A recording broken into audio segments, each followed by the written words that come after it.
Olá, uma excelente sexta-feira para quem acompanha a nossa programação ao vivo do SCC-SBT. Estamos abrindo com a imagem ao vivo do sul do estado, Arroio do Silva, marcando agora a temperatura muito agradável de 25 graus. Bom dia, Marister. Bom dia, Henrique Zanotto. Bom dia para todo mundo que está em casa acompanhando o nosso SCC Meio-Dia desta sexta-feira. Sextou com melhora no tempo. Hoje a gente já teve esse tempo mais nublado em algumas cidades, até algum chuvisco, dá para dizer assim. Mas agora essa condição vai melhorando, o sol vai aparecendo mais. Vamos dar uma espiadinha em Joinville, região norte do estado? Olha só, por lá o sol já aparece mais, as nuvens começam a se dissipar e daqui a pouco, Zanotto, pessoal de casa, eu vou trazer boas notícias para o fim de semana. No sul, Arroio marcando 25, em Joinville, quando há uma presença maior do sol, menos nuvens, né, Maria? 27 graus, a temperatura e subindo, né? Prometendo, então, ter uma tarde quente. Daqui a pouco a Maria passa as informações para a gente saber até onde deve ir essa temperatura ao longo da tarde dessa sexta-feira, já com esse pezinho no fim de semana especial, né, Maria? Para quem vai poder fazer aquele feriadão, já emenda segunda, terça-feira, feriado de Tiradentes e com previsão, então, de sol aqui em Santa Catarina. Vamos dar uma olhada agora na capital, a imagem ao vivo de Florianópolis que vem do continente, mostrando em destaque ela, a nossa velha senhora, que no dia 13 agora de maio chega ao seu centenário e lindíssima, né, Maria Esther? Lindíssima, Zanotto, com tempo bom aqui na capital também.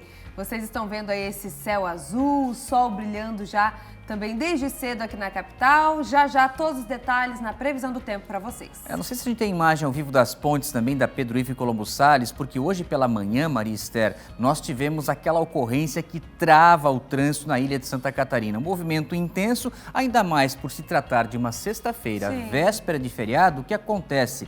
Um caminhão caçamba que estava transportando uma carga de brita, a gente até vai buscar essa imagem, teve um problema mecânico daqueles que demora para resolver. Simplesmente a roda dianteira, como nós estamos vendo ao lado do carona, se perdeu.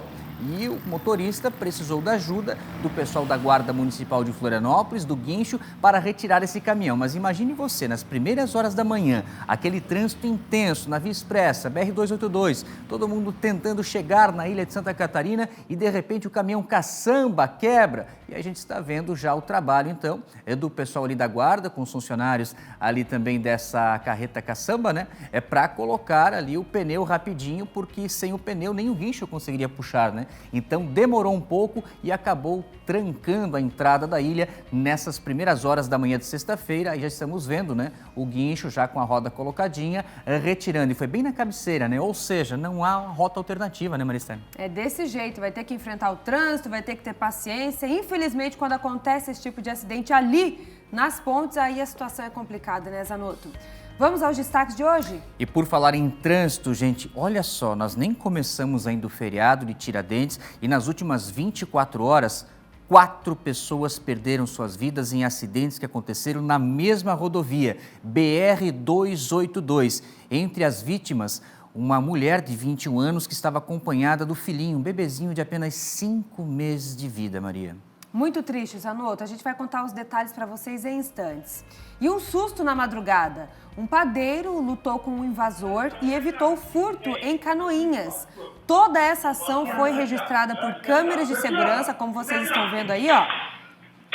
Mais informações daqui a pouquinho aqui no meio-dia. E vamos atualizar também o caso do motorista de aplicativo que foi vítima de assalto aqui na capital. Ele concedeu uma entrevista exclusiva ao nosso Thiago Pires. Daqui a pouco a gente traz a reportagem e atualiza a informação, Maria Esther, que nessa noite um dos envolvidos nesse crime já foi reconhecido pela vítima após ser localizado pela Polícia Militar. Onde ele foi preso e os outros, será que já foram identificados? A gente traz a informação completa nessa edição. Estamos no ar, fique com a gente.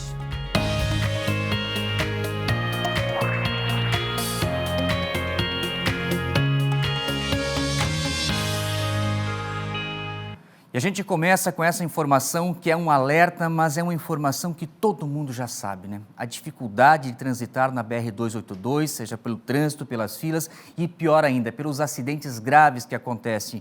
Nós vamos trazer agora cada um desses casos e destacando essa ocorrência onde uma jovem de apenas 21 anos, que estava no carro junto com uma criancinha de 5 meses, se envolveram numa colisão frontal e não resistiram aos ferimentos após bater o veículo Paraty, né, em um caminhão. O Felipe Bastos que vai trazer mais detalhes para a gente desse fato lamentável, né, Bastos? Porque a notícia é repetida. Infelizmente, o que nós estamos tendo aqui é contabilizar mortes dessa rodovia na BR-282. Apesar disso, desejo uma excelente sexta-feira para você, Bastos. A informação ao vivo é contigo. Excelente sexta-feira para todos nós. Zanotto, bom dia para você, para todo mundo que está acompanhando o SC Meio Dia.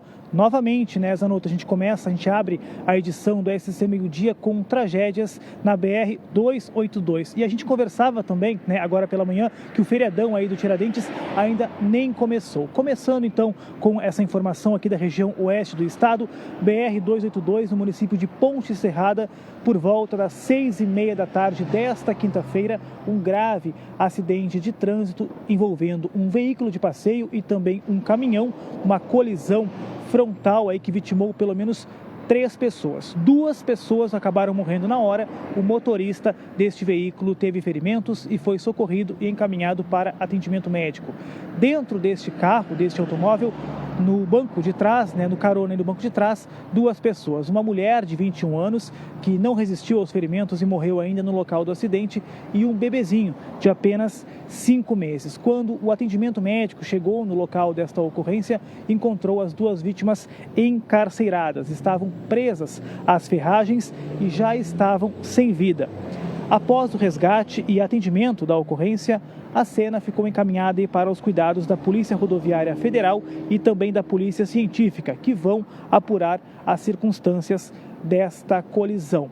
Muito triste, a gente se solidariza com os familiares dessas 2 pessoas que acabaram perdendo a vida de novo na BR-282, nesta aqui na região oeste do estado. O feriadão ainda nem começou e a gente começa a edição de hoje trazendo, lamentavelmente, mais um gravíssimo acidente na BR-282.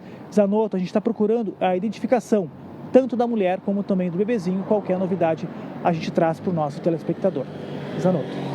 São dados alarmantes, gente. Teve esse caso aqui, então, dessa mulher de 21 anos, bebezinho de 5 meses, que perde a vida nesse acidente. E ontem à tarde, aqui na região da Grande Florianópolis, na mesma rodovia, na BR-282, na região entre Águas Mornas e Rancho Queimado, os bombeiros trabalharam com todo o cuidado para resgatar o motorista de um caminhão que se envolveu numa colisão traseira, né, bateu atrás de um outro veículo de transporte. E vejam só o espaço reduzido que ele ficou prensado dentro da própria cabine, com fraturas nas pernas, nos braços e o trabalho dos bombeiros para salvar essa vida, né? Conseguiram retirar ele, então, do local, né? Ele estava apresentando muitas dores, além das fraturas, o volante ficou prensando o abdômen dele nesse espaço reduzido e os bombeiros, com suas ferramentas de resgate veicular, conseguiram, então, cortar as ferragens, retirar o motorista que foi encaminhado em estado grave, também com suspeita de hemorragia interna, foi levado até o Hospital Regional de São José por uma viatura do SAMU. O condutor do outro caminhão, como foi uma colisão traseira, não sofreu nada. Então o trânsito ficou bloqueado ontem à tarde por volta das 3 horas na 282 para o atendimento dessa ocorrência. E os casos vão se acumulando, né, gente? Porque agora esse motorista em estado grave. E ainda nós tivemos também na região da Serra um outro acidente grave na 282 em Bom Retiro, que terminou com a morte de uma senhora que viajava acompanhada de um motorista e de um veículo que bateu de frente numa caminhonete. E com isso, ela não resistiu aos ferimentos. Foi bem no acesso aos municípios de Rio Rufino e Urubici e, de acordo com os bombeiros, os 2 ocupantes do carro de passeio que ficaram presos às ferragens.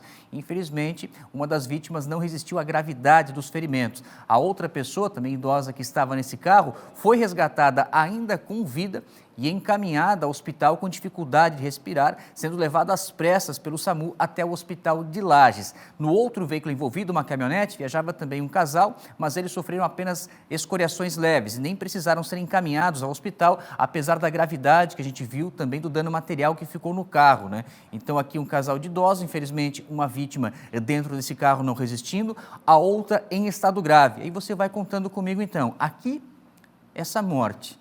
lá do outro acidente, né, em Ponte Serrada, a mãe e o bebê.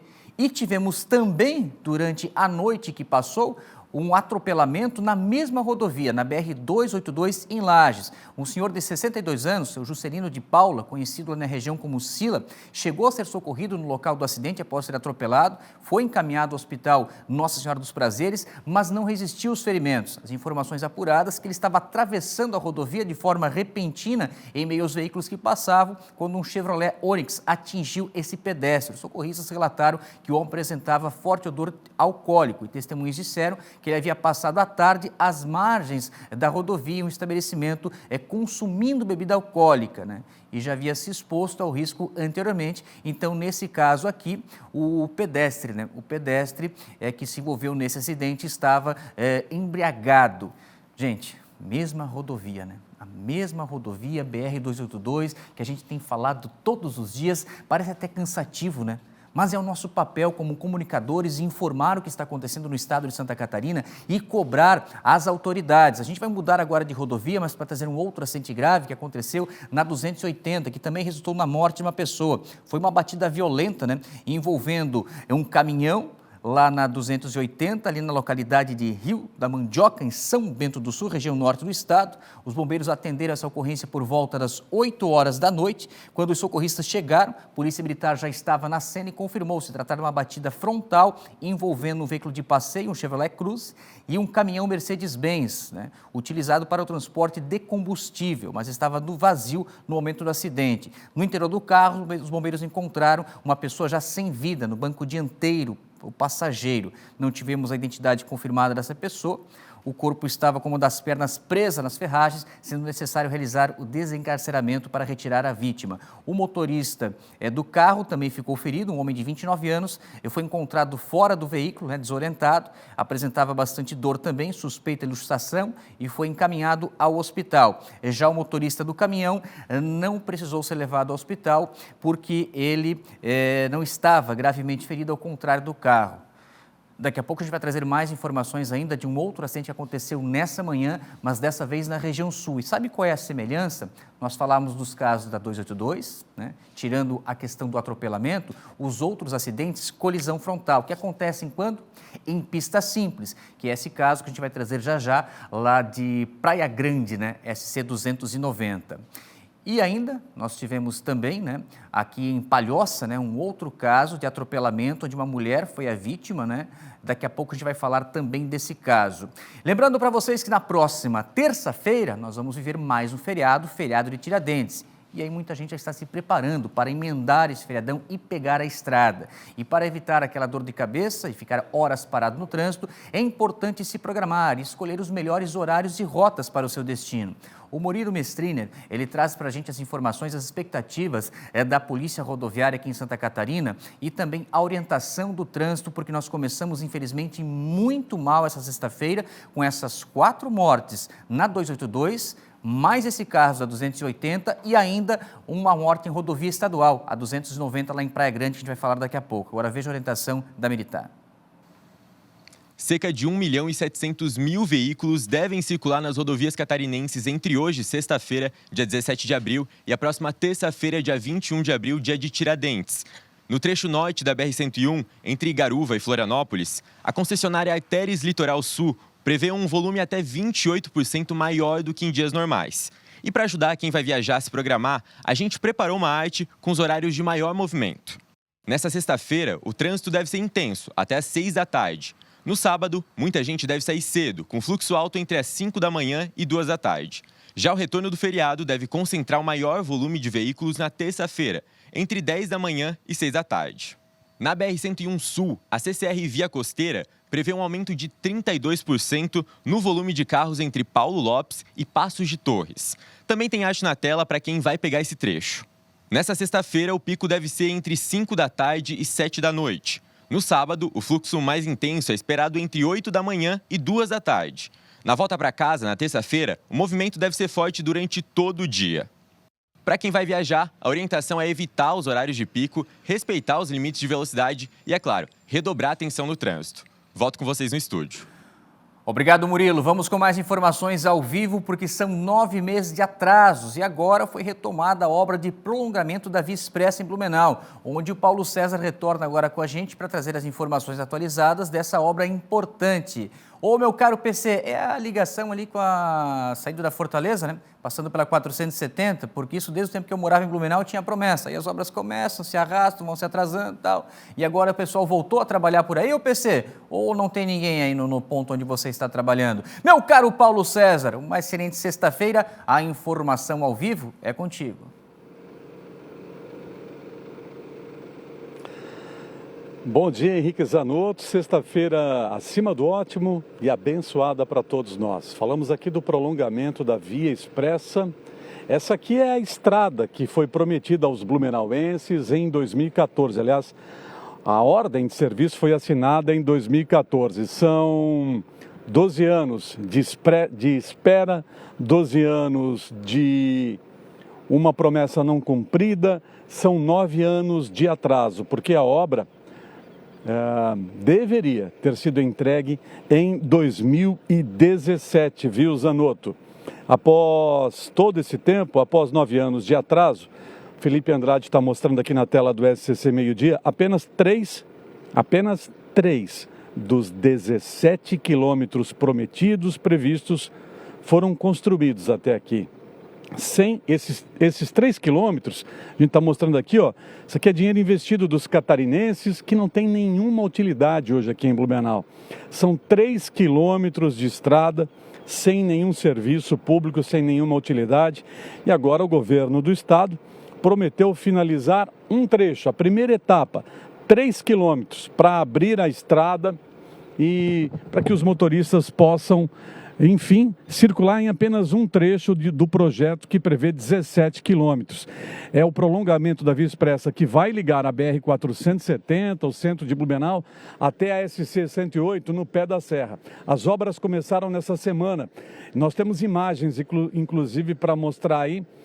Nesse primeiro momento, máquinas e operários estão trabalhando para preparar o terreno desse trecho onde os profissionais vão atuar. São as informações da Secretaria de Infraestrutura. Porque nesse trecho aqui, o que falta? Nesse trecho onde o Felipe Andrade mostra agora, esse trecho aqui falta o canteiro central e a sinalização.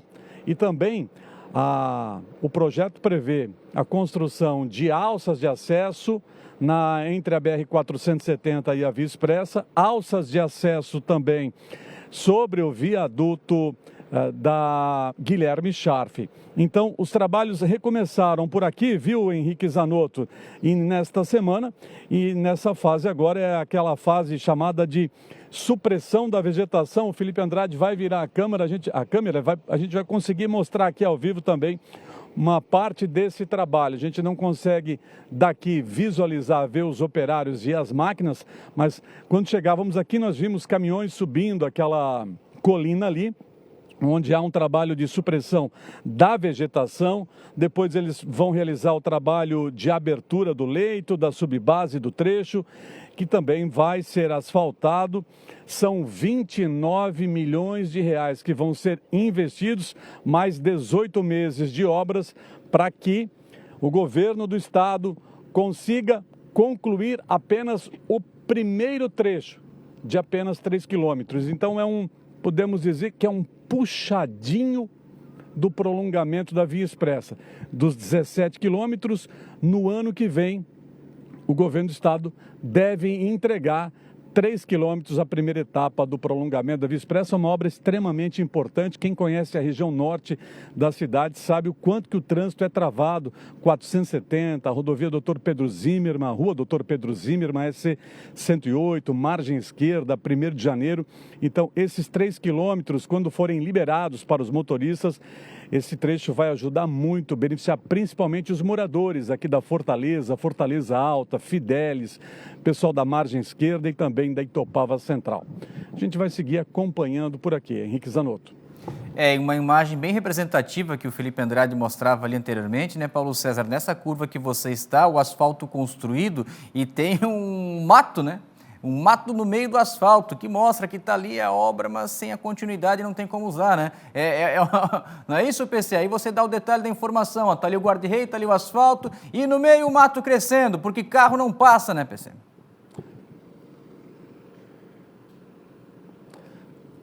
É verdade, bem observado, Henrique Zanotto.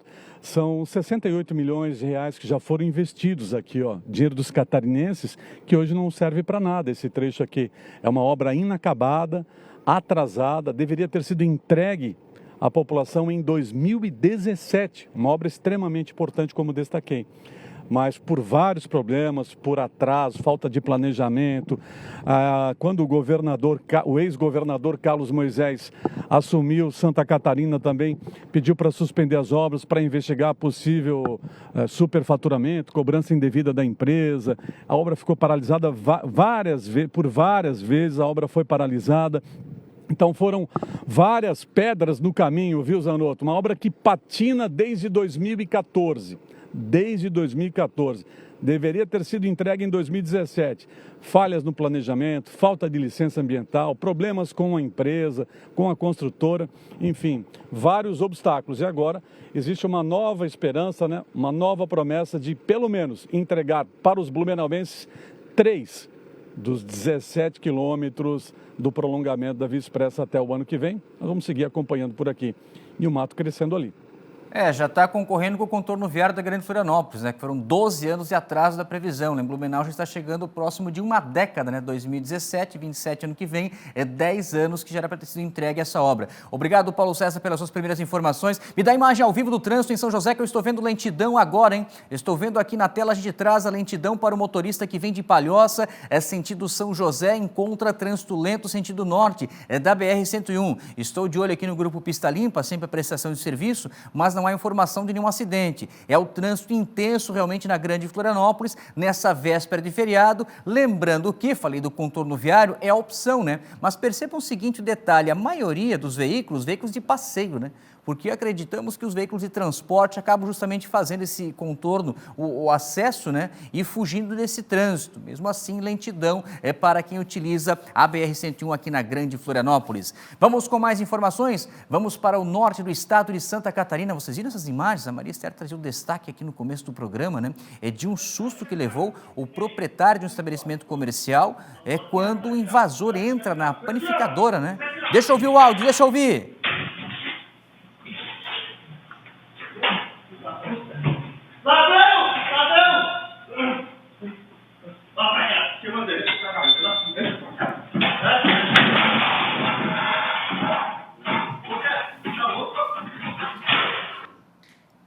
Bom, sempre é bom lembrar, né, que há recomendação das autoridades para jamais reagir em situação de assalto, mas cada situação é uma situação, né? Nós vamos ao vivo com o Luiz Felipe Melo para que ele traga mais detalhes para a gente. Primeiro, uma dúvida que eu tenho ao ver essas imagens, Luiz, é se esse criminoso estava armado, né, com arma de fogo, com faca, e aí você tem o detalhe, né, dessa ação do proprietário, não sei se é funcionário, mas partindo para cima desse criminoso durante o momento que o estabelecimento é invadido. Luiz Felipe, uma excelente sexta-feira, muito bom dia. A informação ao vivo é contigo.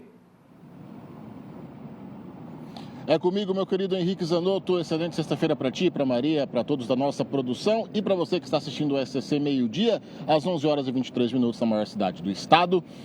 Vamos lá, meu querido Henrique. Primeiro, esse caso acabou acontecendo na madrugada de terça-feira. Essas imagens foram divulgadas apenas hoje e esse padeiro acabou enfrentando esse indivíduo dentro do próprio local de trabalho, onde ele estava. Segundo informações, esse caso aconteceu por volta da 1 da madrugada, lá na cidade de Canoinhas, na rua Getúlio Vargas. O funcionário percebeu que esse indivíduo tinha invadido a padaria e ele questiona: o que você está fazendo aqui, rapaz? O que você veio fazer aqui?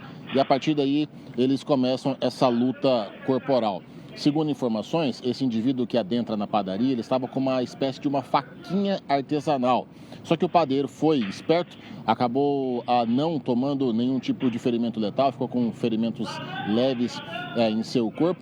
ele conseguiu conter esse invasor e ele acabou liberando esse indivíduo posteriormente. Então a Polícia Militar foi até o local, fez todo o boletim de ocorrência, fez todas as buscas, mas no momento, até o momento, não foi encontrado esse indivíduo, mas o que chama a atenção é justamente essa abordagem do padeiro, né, protegendo o local que ele trabalha e permitindo que esse cidadão, esse indivíduo, né, acabasse saindo do local, e agora a Polícia Militar está atrás desse indivíduo para que ele fique atrás das grades. Eu volto contigo, Henrique.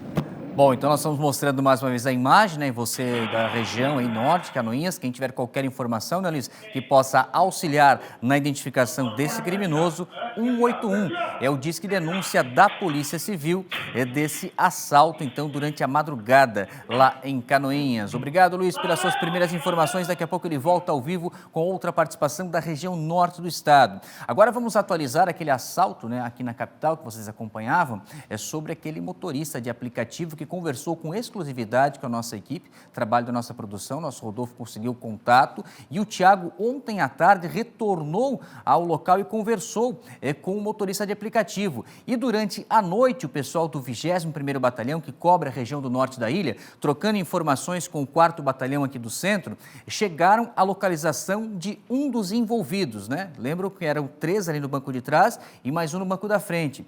E um deles foi preso ontem à noite e reconhecido pela vítima. Está aqui a foto dele, nós estamos mostrando, porque se você reconhecer essa pessoa envolvida em outro crime, em outro assalto, ligue para a polícia. Faça a sua denúncia também no 181, porque a polícia já confirmou a participação dele nesse caso. Tem a participação do coronel, né? Do Coronel Regis, que é o comandante ali do 21º Batalhão, que cobre a norte da ilha, e traz mais informações da prisão feita pela Polícia Militar ainda ontem à noite, menos de 24 horas após o crime, a localização de um dos envolvidos. Vejam só. Um dos autores do roubo ao Uber, nesta quarta-feira passada, dia 15, foi preso hoje pelas guarnições da Polícia Militar no norte da ilha, em Canasvieiras. Por meio das agências de inteligência do 21º Batalhão e do 4º Batalhão, a guarnição do tático do 21 chegou até um dos autores desse roubo. Ele estava preso e foi colocado em liberdade provisória há apenas 21 dias e possui vasta ficha criminal. As buscas continuam para localizar os outros 3 envolvidos nesse crime. Polícia Militar, preservar a ordem e proteger a vida. Ele tem 19 anos, tem 16 passagens pela polícia, né, e agora há só questão de tempo, porque os outros também já foram identificados, os que estavam com ele, os comparsas desse assaltante, logo a prisão e localização dos envolvidos. Agora a gente vai trazer a reportagem exclusiva. O nosso Tiago foi até o local ontem e conversou com o Johnny, o motorista de aplicativo que foi vítima desse assalto. A reportagem do Tiago Pires com as imagens do Fernando Oliveira. Você confere aqui com a exclusividade do jornalismo do SCC-SBT. Traz na tela. Estamos bem em frente ao Centro de Saúde do Itacorubi.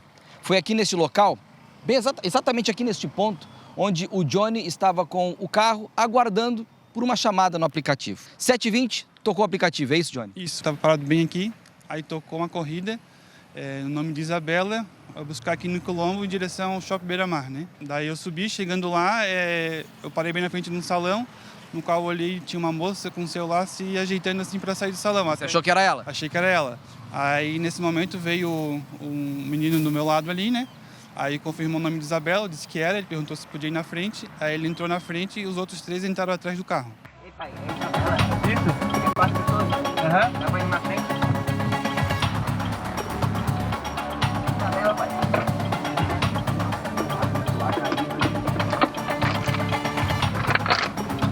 Então o banco aí.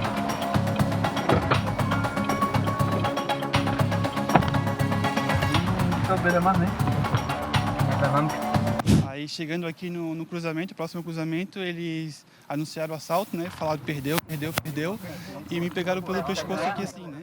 Aí no momento que ele pegou no pescoço, mandou para parar o carro, aí eu me assustei, aí meio que larguei os comandos do carro, o carro atravessou a rua e colidiu num veículo que estava passando na hora. Veja por outro ângulo o anúncio do assalto e o momento da colisão. Tá de boa. Eu não vi. Não dá, ficou o carro. Quando eles entraram no carro, 4 homens, você notou alguma coisa que poderia ser algum assalto ou agiu normalmente, eles agiram normalmente? Qual era o assunto deles? No momento, como eu vi o guri ali, não parecia. Depois que eu olhei pelo retrovisor assim e vi os de trás, eu comecei a suspeitar, mas no momento eles estavam falando que ia encontrar umas meninas no shopping, assim, né? Vocês estão acompanhando aí no vídeo, tem um certo momento que dá para ver que um dos homens, né, que estava na frente, um dos meninos que estava na frente, ele demonstra uma certa tensão aí, olha para cima, olha para baixo. Você notou e percebeu que ele estava tenso? Sim, ele, mais ou menos chegando aqui, ele começou a olhar muito para mim. Olhava para meus objetos, olhava para o celular, né, a rádio ali e a câmera, né? Exatamente neste ponto foi onde aconteceu esta colisão que vocês estão vendo aí na imagem, captada inclusive dentro do carro do Johnny. Johnny, então nessa rua aqui, Oliveira, vamos mostrar.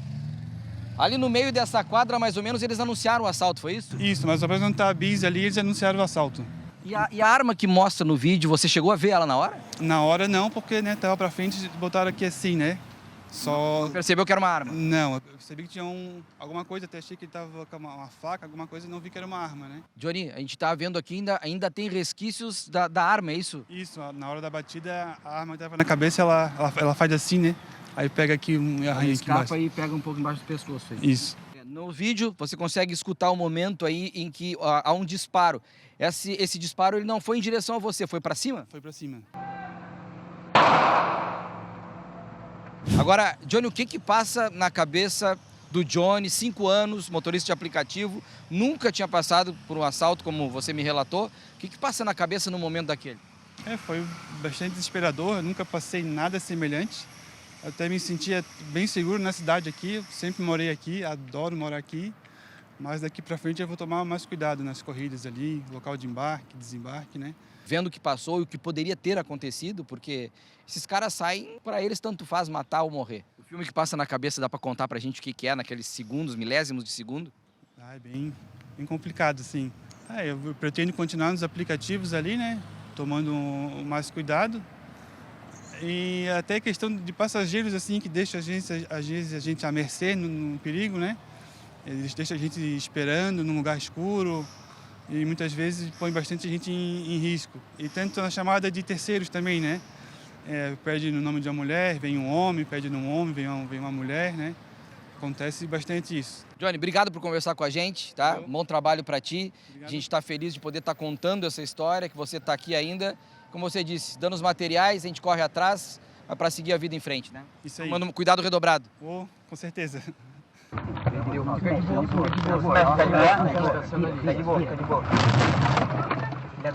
não vi. Não dá, pifou o carro. Não dá, pô, pifou o carro. Me ajuda aqui! Ajuda, porra! Ajuda!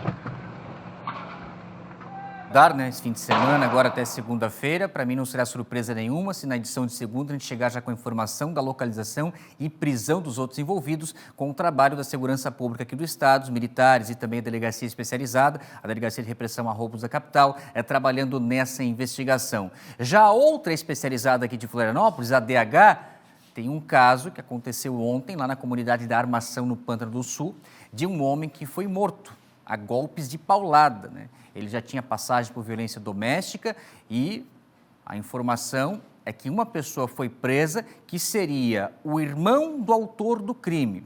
Tudo está sendo apurado ainda, mas esse homem, a informação que nós tivemos, estaria em conflito com a mãe do sujeito que então chamou o irmão dele. Está incomodando a mãe.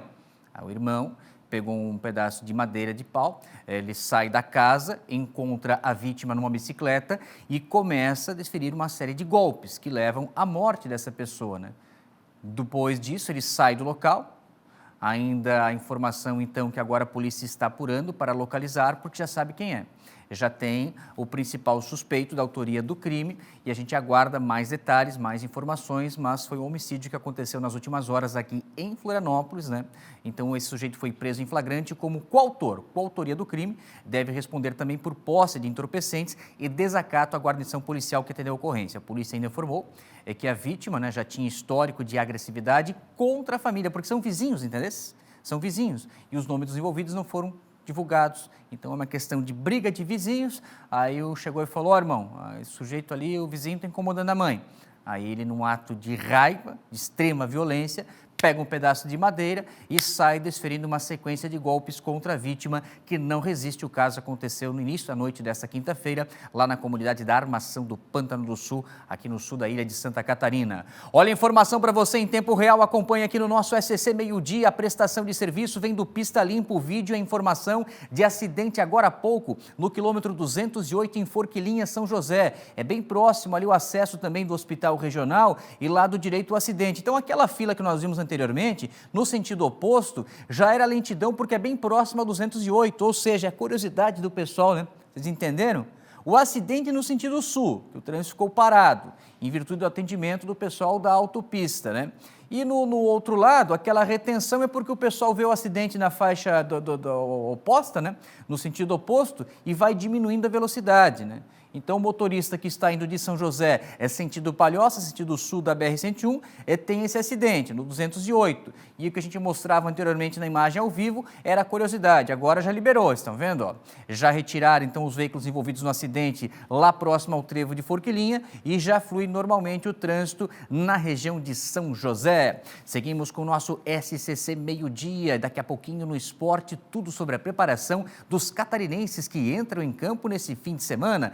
Tem pela Série C o Figueirense, com a estreia do novo comandante Raul Cabral, que foi apresentado na manhã desta sexta-feira. A nossa equipe esteve no local, daqui a pouco as informações. Pela Série B, o Avaí, que está invicto, quer manter-se no topo da tabela e joga em casa contra a Ponte Preta. Oportunidade, quem sabe, para se isolar na liderança da competição, que também tem o Criciúma jogando fora de casa, joga lá em Fortaleza pela Série B.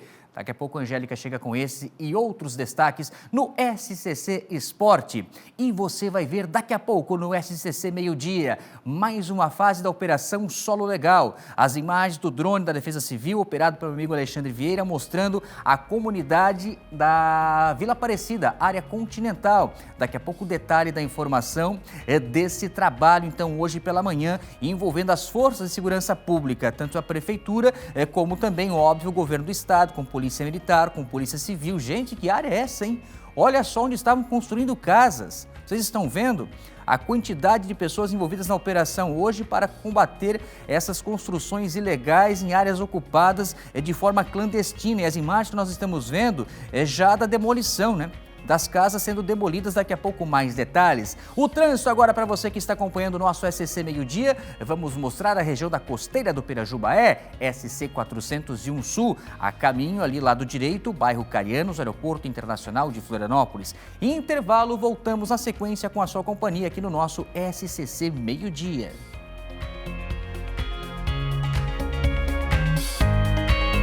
Sexta-feira, estamos de volta com o SCC Meio-Dia, agora 11 horas e 39 minutos. Imagens ao vivo da região de Itapema. Vocês estão vendo a BR-101 ali na lateral, fluindo tranquilamente, movimentada. Esse tempo bom também, o solzinho que já vai aparecendo, já dando as caras aí desse fim de semana, Zanotto, que deve ser de sol em todo o nosso estado. Tomara, e um bom momento para pegar a estrada, né, Maria? Já leva a gente junto no YouTube, você vai acompanhando o nosso SCC Meio-Dia de qualquer lugar do planeta. E quem for pegar a estrada agora, esse trecho que é sempre tão complicado, né? No momento não há lentidão na região ali da 101, no litoral norte do estado. E a participação da nossa audiência, Maristério? A gente quer convidar vocês. Estamos desde o comecinho da semana convidando a participação para você que tem uma história diferente, uma história especial que está relacionada com a nossa ponte Hercílio Luz. Vocês sabem que daqui a alguns dias, 20 e pouquinhos, né? 26 dias? Dia 13? 26 dias, a gente vai completar o centenário, 100 anos da ponte Hercílio Luz. Estaremos lá fazendo um programa muito especial ao vivo e nós queremos a participação de vocês. 3 pessoas serão escolhidas para estarem junto com a gente nesse dia, contando e compartilhando esse momento importante e especial que teve envolvendo a nossa ponte, né, Zanotto? Maristério, você que tem o WhatsApp de São Pedro, já combina com ele para não ter chuva nesse dia. Pelo amor de Deus, São Pedro.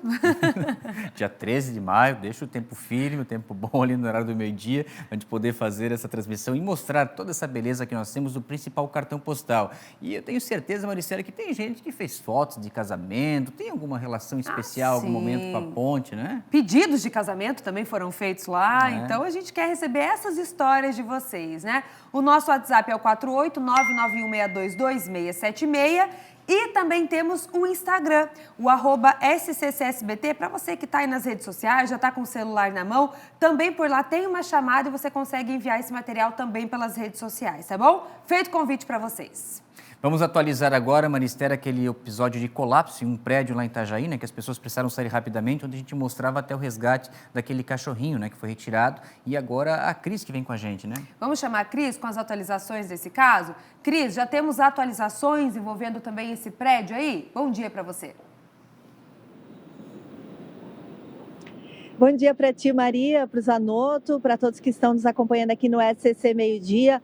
Tem atualização sim, lembrando que o imóvel continua interditado, foram atualizados inclusive o número de apartamentos e de pessoas que estavam nesses apartamentos, são 15 apartamentos que estavam locados com 55 pessoas. A maioria está abrigada na casa de amigos e familiares, apenas 4 pessoas na casa de apoio da Prefeitura. Como o Zanotto falou, ontem pela manhã, bombeiros e a Defesa Civil fizeram um resgate de alguns animais que acabaram ficando nos imóveis, até porque a gente lembra, né, que os moradores na noite de quarta-feira tiveram que sair rapidamente dos seus imóveis, acabaram não pegando alguns animais e ontem pela manhã foram feitas aí esses resgates. E ontem à tarde, Maria Zanotto, foi realizada uma reunião na Prefeitura com representantes da Defesa Civil, da Secretaria de Urbanismo, Habitação, Assistência Social,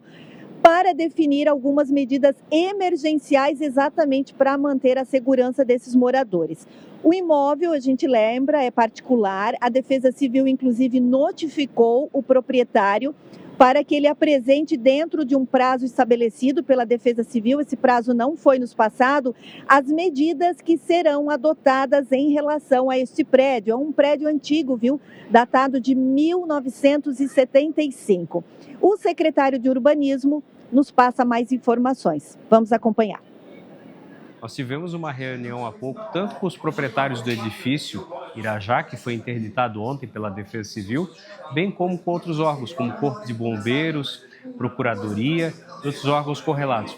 Da parte do município, é muito importante ressaltar que a prioridade é salvaguardar o entorno e a vida humana. E isso foi feito. O edifício foi evacuado e as pessoas já estão abrigadas, sendo que com o apoio da nossa Secretaria de Assistência Social isso foi feito. De maneira que, ao fim e ao cabo, toda essa situação seja resolvida e isso não passe de um susto. A gente lembra também que no mesmo dia a Defesa Civil interditou um perímetro ali em torno a esse prédio, continua, viu? Uma residência está interditada e também garagens e outros condomínios próximos a esse prédio, claro, diante do risco de eventual desmoronamento da estrutura. A Secretaria de Assistência Social segue prestando apoio a essas famílias afetadas. O objetivo das ações é garantir condições seguras para que os moradores possam, de forma controlada, nos próximos dias, realizar aí a retirada dos seus pertences dos imóveis. As causas do incidente, do ocorrido, ainda seguem sendo apuradas. Informações a gente traz aqui novamente na nossa programação ou também no portal SCC10. Volto com vocês. Ô Cris Pinheiro, só tira uma dúvida, você está ao vivo agora em Itapema, né? Você está de frente para o mar ou de costas? Porque chama atenção, né, Maria, esse vento todo aí no seu cabelo, né, Cris? Zanotto, eu vou até mudar aqui a câmera. Eu estou na rua, mas eu vou mudar para ti. Sim, Zanotto, de frente para o mar, olha que imagem mais linda! E tem um ventinho gostoso, viu? Mas está gostoso aqui, viu? Passando o senhor aqui, tudo bom? Bom dia! Bom dia! Obrigada, Cris. Que paisagem, hein? É um privilégio, né? Poder trabalhar sexta-feira, direto de Itapema, com esse visual. Cris, que presente, hein? Você trazendo essa imagem ao vivo pra gente aqui no SCC Meio Dia, agora 11h45 Olha o pequenininho minutos. ali, Maria. Que bonitinho. Cadê a mãe? Cadê o pai? Olha lá. Já foi. A mãe estava na frente, ela não ficou esperando não. Eu agora, mãe de pequeno, eu já fico desesperada, Zanuto. Eu vejo criança, eu já quero saber, cadê o pai? Cadê a família? Cadê o responsável? Tá ali a mãe junto com o pequeno, aproveitando delícia, então esse início de feriado, né, sexta-feira, e o clima agradável, né, lá direto da beira-mar de Itapema. A nossa Cris mostrando a imagem ao vivo. Que convidativo, né, Maria? Vai o futebol aí? Vai o futebol, Zanuto? Vamos, futebol. Nada mal, né? Bom, muito bom. E Que já que não tem legal. chuva, né, já garante isso, né? Não, sem chuva para esse final de semana. Tá. Sem chuva, tempo bom, vai dar para aproveitar. Quem quiser se organizar aí um passeio, jogar um futevôlei com os amigos, dar aquela caminhada na praia. Já vou adiantar, Zanuto, que de manhãzinha vai estar frio. Sábado e domingo, de manhã, principalmente a região serrana, de Planaltos ali, a gente vai ter temperaturas bem baixas, até chance de geada no domingo, mas depois é tempo bom, é sol e o calor aparece também. Só aproveitar, Cris. Ô, Cris, estou vendo esses cavaletes, rua fechada. Alguma programação especial para Itapema também nesse fim de semana por aí, Cris, que você está acompanhando? Isso, Zanuto. Daqui a pouquinho eu volto daqui para a gente passar todas as informações sobre a programação de aniversário de Itapema, viu? 64 anos. Mas daqui a pouquinho eu volto. Daqui a pouquinho, é que o Zanuto é apressado, Cris. Ele quer saber de tudo, ele tá vendo, ele quer saber. Mas daqui a pouco ela vai falar, porque tem aniversário aí de Itapema, que é no dia 21, né? Junto com o feriado. E daqui a pouco ela vai falar dessa programação, então, bem especial lá na cidade.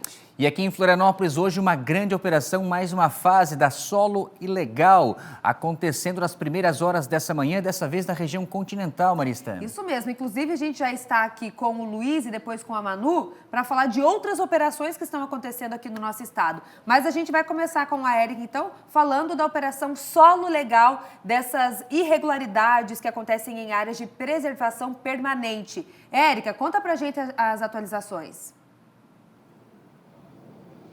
Oi, Maria, bom dia Zanuto, também a todos os nossos amigos de casa. Isso, uma operação que literalmente é uma grande força-tarefa, viu? Porque além da Polícia Civil, envolve também Polícia Militar, BOP, também Guarda Municipal aqui de Florianópolis, e é uma operação que já acontece desde setembro do ano passado. Hoje ela aconteceu, então, na Vila Aparecida, que fica aqui no continente, e 9 construções foram demolidas. Isso porque elas estavam localizadas em área de preservação permanente.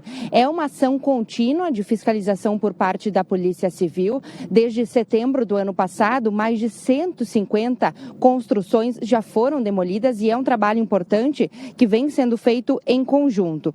A operação, então, ela foi organizada a partir de estudos realizados pelas secretarias municipais responsáveis pela segurança e ordem pública e também meio ambiente. Essa força-tarefa, como eu falei, ela integra e faz parte, né, envolve diversos órgãos municipais e a ideia é que ela siga acontecendo ao longo dos próximos meses. Inclusive, no dia 10 de abril, a gente também mostrou que ela aconteceu no Ribeirão da Ilha e também 9 construções haviam sido demolidas naquele dia. Então, é uma operação que vai seguir aí nos próximos meses e a gente vai sempre seguir atualizando o nosso telespectador. Eu volto com vocês no estúdio. Obrigado, Érica. Então, nós estamos vendo, acompanhando nas imagens de drone que dão uma verdadeira dimensão, né, da área e justamente essas ocupações ilegais, de forma que elas acontecem espalhadas, muitas vezes, na vegetação, que é justamente a área de preservação permanente. Agora, trocando de assunto, vamos para o norte, porque lá teve uma operação nessa sexta-feira também, mas para combater fraudes com dinheiro público.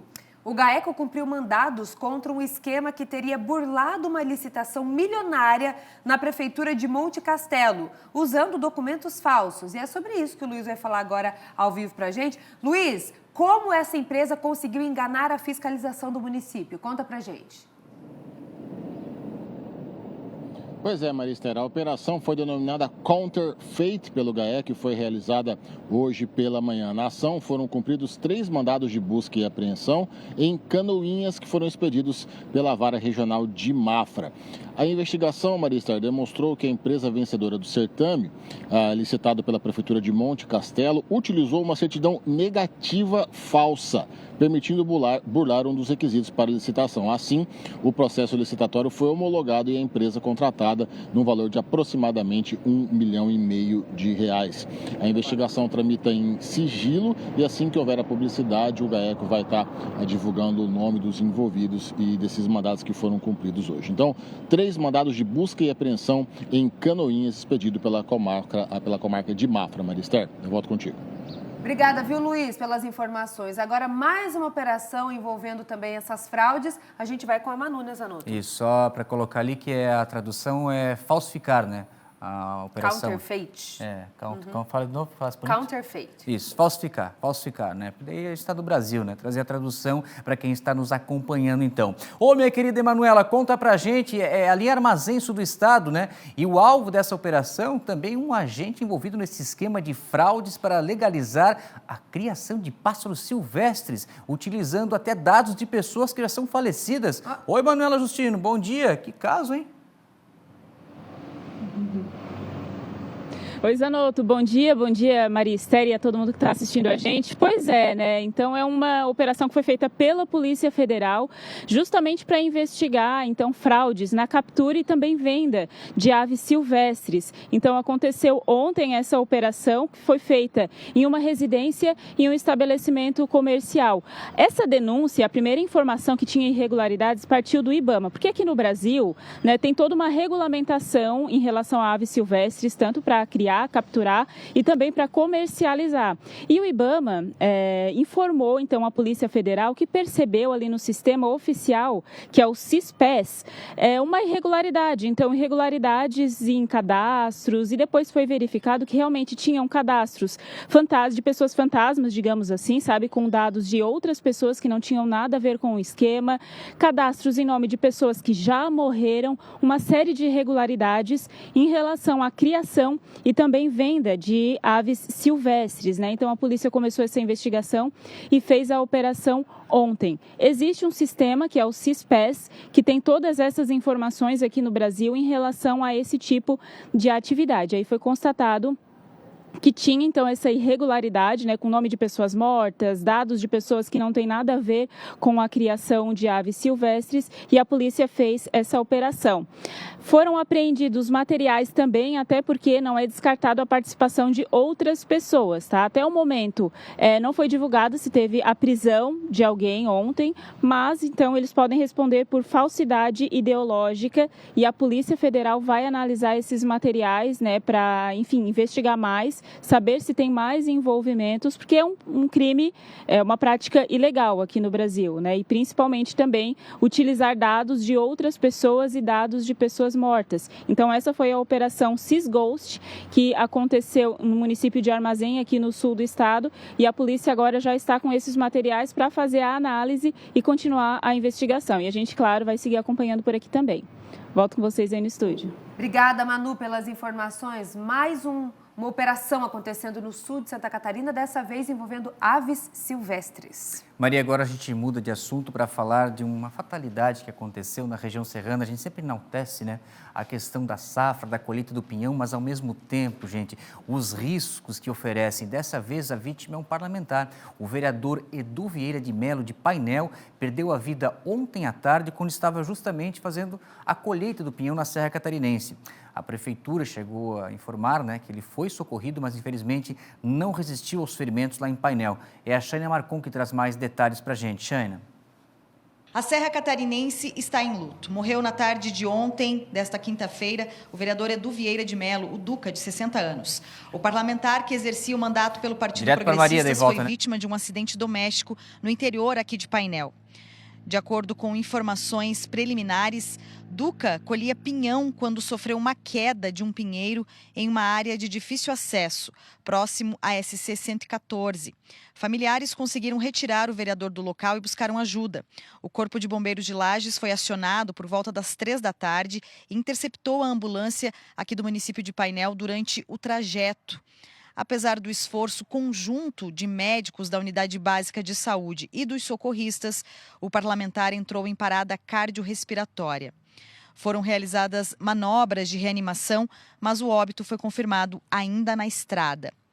Em nota, a Prefeitura de Painel exaltou o compromisso de Duca com a vida pública e decretou luto oficial de 3 dias. As bandeiras das repartições públicas seguem a meio mastro. O corpo do vereador está sendo velado na Casa de Pedra, no interior de Painel. A celebração religiosa acontece hoje às 13h30 da tarde, seguida pelo sepultamento no cemitério da própria comunidade. Eu volto com vocês aí no estúdio. Nossos sentimentos. No norte do estado, o Centro Paleontológico da Universidade do Contestado, em Mafra, acaba de anunciar a descoberta de um dos maiores peixes fósseis já encontrados na América Latina. O fóssil tem cerca de 300 milhões de anos. E o Luiz Felipe de Mello, ele preparou uma reportagem especial para mostrar como a ciência desvenda a história do nosso planeta bem aqui, no nosso quintal. Acompanhe agora. A história do Brasil descrita pelos fósseis. Calma que eu explico.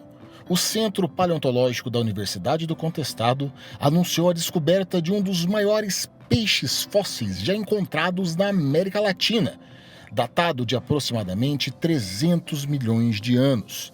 O achado é um resultado direto de pesquisas desenvolvidas na própria Universidade do Contestado. Agora, o que é essa descoberta e como ela foi feita? Mafra, como todo o Planalto Norte, Santa Catarina, sul do Paraná, é muito rico em fósseis, de um período de tempo muito especial, chamado Permiano. Começo do Permiano, lá por volta de 300 milhões de anos. E aqui em Mafra ocorre um sítio fossilífero que há mais de 25 anos é estudado aqui por equipes de paleontólogos e pesquisadores da Universidade do Contestado. Nesse sítio já foram tirados diversos fósseis, inclusive de peixes, né, como é o caso aqui em questão. Mas esse fóssil assim, foi descoberto num local do nosso sítio, que era a base desse sítio fossilífero, e em um lugar muito ruim de trabalhar, assim, foi visto primeiro uma pequena parte dele. E a gente tinha dúvida, mas será que realmente é um organismo muito grande ou não? E a gente continuou as escavações de forma lenta, porque esse material é muito delicado, né?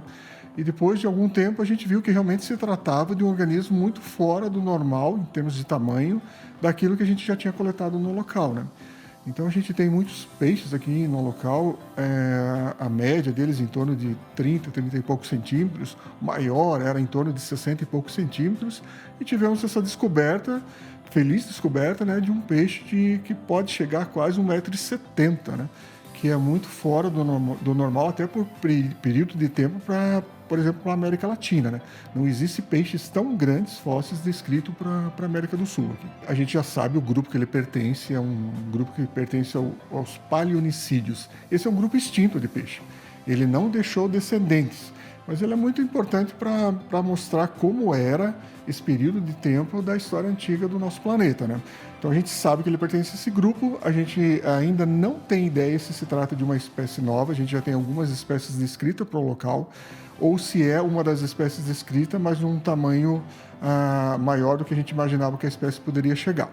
Então esse trabalho vai ser feito em conjunto com pesquisadores aqui da Universidade do Contestado, com pesquisadores de uma universidade lá da Inglaterra, para se chegar realmente a que espécie pertence. Nós estamos aqui na Universidade do Contestado, que fica em Mafra, um local alto aqui do nosso estado. Então eu estou aqui com o professor Luiz, com o professor Maurício. Antes, eu quero saber de uma coisa, professor. Como é que tu pode me falar que um organismo marítimo foi achado em Mafra? Explica pra gente como que esse organismo foi achado aqui em Mafra. Essa é uma boa pergunta e é uma curiosidade de muitos, né? Inclusive de quem já mora aqui e até que conhece já o museu. É o seguinte, nós temos um fóssil de um peixe reconhecidamente marinho, porque tem outros organismos marinhos que a gente encontra junto com ele, né, que nos dão essa informação. Mas como que o mar chegou aqui? Nós estamos a 800 metros do nível do mar. A região, na verdade, nessa época era muito mais baixa do que é hoje. Muito próxima do nível do mar. E mesmo naquela época, como hoje a gente fala de mudanças climáticas, subida e descida do nível do mar, isso já acontecia no passado. E uma dessas subidas fez com que a água preenchesse áreas baixas desse grande continente que a gente conhecia como Pangeia, né? Aqui a gente estaria na parte sul, o Gondwana, e essas águas formavam lagos interiores, né? Que depois essas águas recuavam e voltava a ter água doce, voltava novamente a ter invasão marinha, ter água salgada, e esse é um dos períodos em que o mar invadia. Nesse período também o clima aqui era muito frio da região, né? A gente vivia quase um clima glacial, mas formavam essas lagoas esses golfos assim, ou talvez até fiordes, e era uma condição ideal para esses peixes se proliferarem. E o professor Maurício vai mostrar pra gente, porque a gente olha aqui, professor, quem não entende vai achar que é um monte de mancha, mas a gente consegue achar alguns pontos aqui já que já são visíveis, né? Então, explica pra gente, pros nossos telespectadores, o que a gente pode olhar aqui desse trabalho que já foi feito por vocês, né? O que a gente pode enxergar aqui desse organismo vivo? Esse é um dos problemas bastante comuns da paleonto, né? Que às vezes a gente enxerga fósseis que não são tão fáceis da gente ver assim. Mas depois que a gente nota ele aqui, ele fica mais reconhecível. Essa porção que a gente está aqui, essa amostra, ela é a porção mais ou menos do meio do peixe. Então a gente vai ter, daqui para frente viria a cabeça dele e lá para trás começaria o rabo, assim, a parte mais de trás. Aqui a gente pode ver essa linha do meio, é a linha de baixo dele, seria a linha da barriga. Então aqui a gente tem as duas nadadeiras, ó, essas duas nadadeiras que a gente chama de nadadeira peitoral, que é aquela que fica mais próximo da cabeça, e lá no final a gente vai ter outra nadadeira que fica mais lá perto do rabo. E todo aqui no meio a gente tem as escamas, né? Que quando a gente vê bem em detalhe, a gente consegue enxergar cada quadrícula das escaminhas. Então esse aqui é realmente um peixe gigante, mas é de um grupo que a gente já conhece. Então fica mais fácil de a gente estudar um pouquinho e reconhecer a anatomia dele aqui nessa peça que a gente coletou. E essa descoberta foi feita por esses gênios aqui de Mafra no sítio paleontológico, e onde a gente vai estar agora. Aqui no sítio paleontológico, a universidade busca descobrir mais coisas da história da cidade, do estado e do mundo. Para nós, da Universidade do Contestado, nós temos, eu posso dizer que a gente tem o maior centro paleontológico de pesquisa do Brasil. E quando eu falo maior centro paleontológico, eu não estou falando em quantidade, eu estou falando em qualidade. Então, aqui foi feito várias descobertas, os nossos pesquisadores são de pontas e tudo isso tem transformado em conhecimento para o mundo inteiro, né? E a gente sempre fala da nossa universidade que pesquisa boa é aquela pesquisa aplicada que traz resultado. E muitos dos fósseis que foram encontrados aqui, eles projetam da onde nós viemos, o que nós somos e provavelmente para onde nós estamos indo. Então, para nós, enquanto pesquisa aplicada, isso cumpre a nossa missão e mais do que tudo ainda. Nós, na verdade, temos hoje pesquisas que realmente fazem a diferença na vida de todo mundo. Orgulho para o nosso estado, né? Que bonito. Parabéns pela reportagem, Luiz. Agora eu tenho um recado para vocês. Gente, a energia faz parte de tudo. Tá na sua casa, tá no trabalho, tá até na TV que você usa para acompanhar aqui o nosso programa. E a Axia Energia, que antes se chamava Eletrobras, é a maior transmissora de energia do país. A Axia Energia é líder em geração de energia 100% renovável para ajudar empresas a crescerem de forma sustentável e impulsionarem os seus negócios. Isso é ir além do megawatt, é criar oportunidades e impactos reais na vida das pessoas. A Axia Energia trabalha para inovar e evoluir de forma exponencial, criando parcerias de valor. Porque energia boa não é só aquela que acende a luz, é aquela que move o seu dia a dia. Saiba mais em axia.com.br. Axia Energia, o novo vem com energia. E nós seguimos com o nosso SCC Meio-Dia, porque agora está chegando ela, Angélica Varaschini, com as informações do nosso SCC Esporte.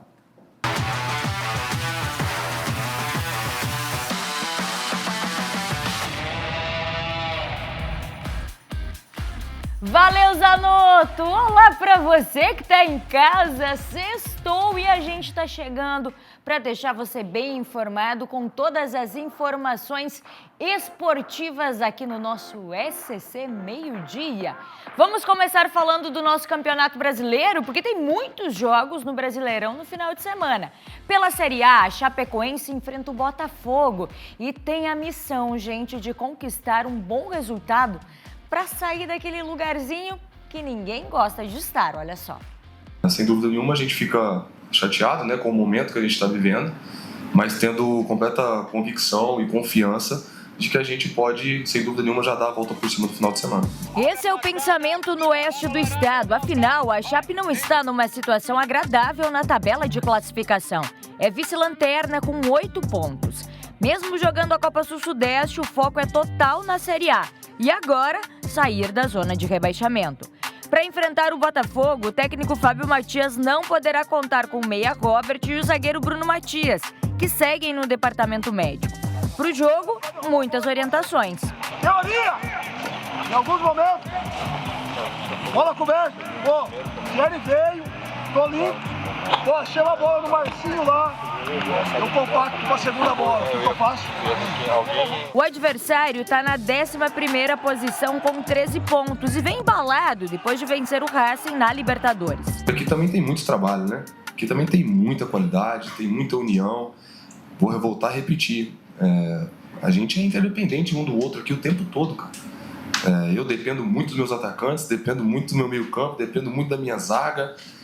Então, assim, cara, tudo isso a gente conseguir juntar a qualidade que nós temos aqui, com muito trabalho, dedicação, sabendo que não é fácil, sabendo que é um campeonato difícil resolvido em detalhes.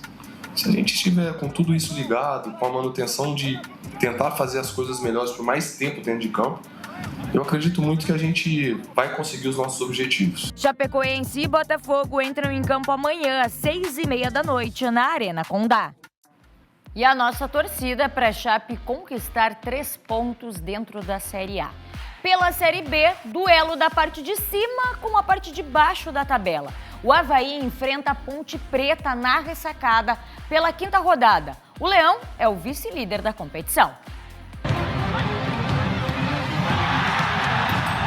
Depois de vencer a primeira na Copa Sul-Sudeste, o foco volta para o Campeonato Brasileiro. O Leão da Ilha vem com bons resultados na competição e, mais uma vez, frente à torcida, quer manter a boa fase.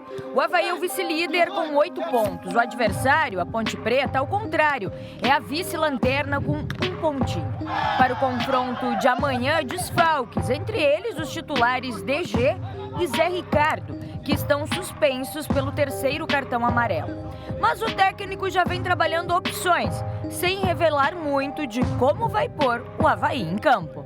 Não vamos dar muita dica, né? Mas a gente tem trabalhado o Del Piage, tem trabalhado o próprio Jamerson, né? São jogadores hoje que foram bem acionados, né? No jogo como um todo. Acho que o Cristiano também tem evoluído a cada jogo.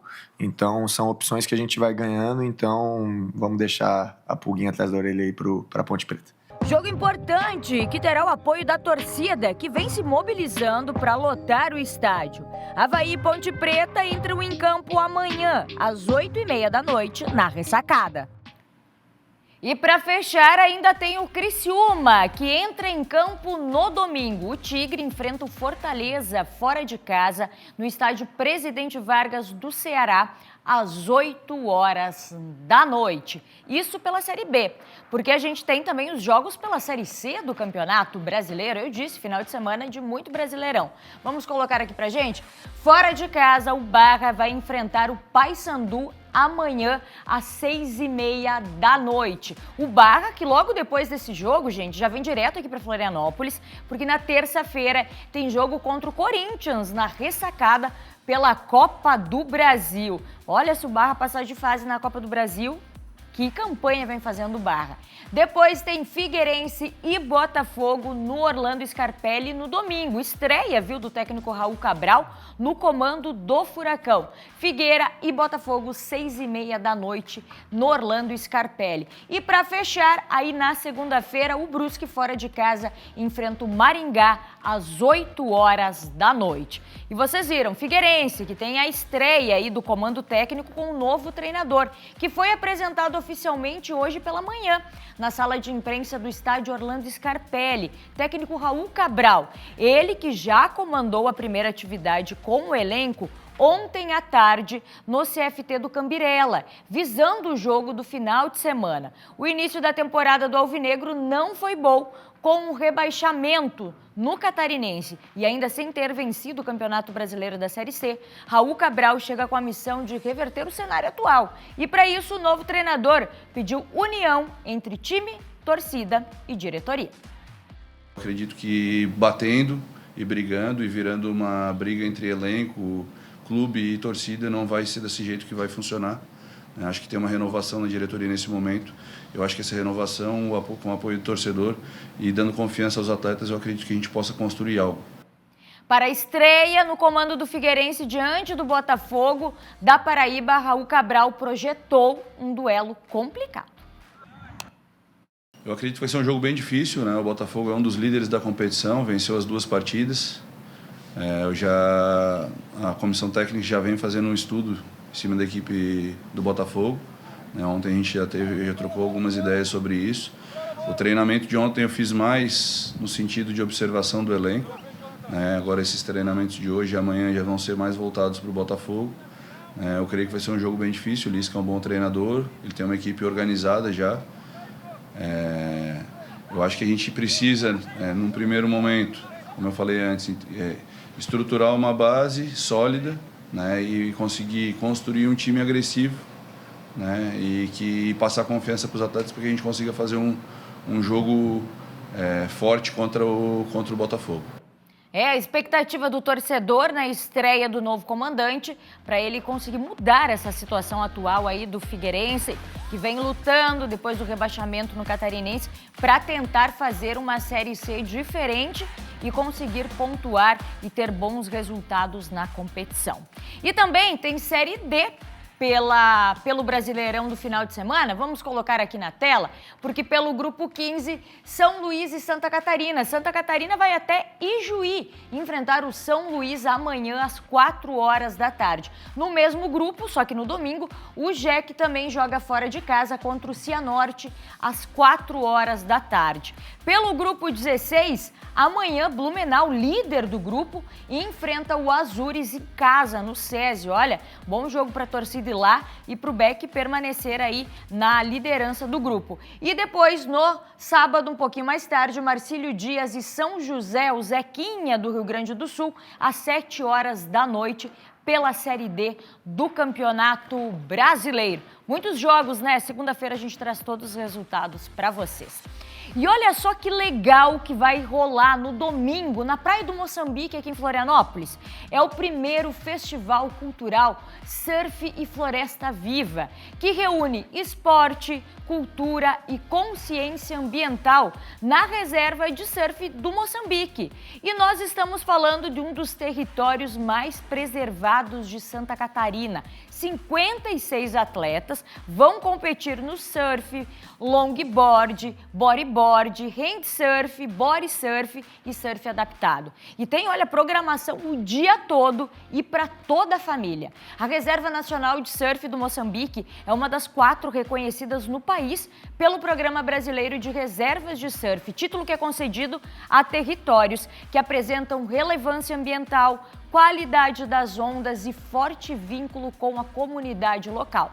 E o pessoal fez um convite especial para vocês aí de casa, olha só. Olá pessoal, sou Reginaldo Alemão, presidente da Associação de Surf e Praia de Moçambique. Quero convidar todos para esse domingo, dia 19, para o primeiro festival Cultura Surf Floresta Viva. Acontecerá a partir das 8 horas da manhã, nessa praia maravilhosa que é a Praia do Moçambique, Reserva Nacional de Surf. Venham todos participar desse dia incrível. Mais do que uma competição esportiva, o evento tem como base a generação ambiental. O festival promove uma experiência, olha gente, integrada entre oceano e território, combinando competições esportivas, olha aí, os cavalos que você pode praticar também, andar de cavalo com esse ambiente maravilhoso, com essa paisagem, com essa natureza que a Praia do Moçambique proporciona. Então, domingo, para você, é uma boa opção para a família curtir o domingão aqui em Florianópolis. E já que a gente está nessa de surf, de imagens bonitas e tudo mais, olha só, tá rolando mais uma etapa da WSL, dessa vez em Margaret River, na Austrália. O surf brasileiro emplacou 6 representantes nas oitavas de final. Avançaram Gabriel Medina, Iago Dora, Ítalo Ferreira, João Chianca e os irmãos Miguel e Samuel Pupo. Quem deu adeus precoce a essa etapa foi o catarinense Matheus Herd, Felipe Toledo e também Alejo Muniz. Mas o que mais chamou a atenção nessa etapa lá na Austrália foi essa cena aí, ó. Coloca para o pessoal ver. Olha só, gente, que coisa mais linda. Foi publicada nas redes sociais do Ítalo Ferreira essa imagem incrível, os golfinhos, juntamente com os surfistas, juntamente com o pessoal na praia, que fez com que todo mundo parasse para olhar e para prestigiar essa cena incrível, gente. Olha só, a natureza é demais, né? É impressionante o que a natureza pode proporcionar para a gente.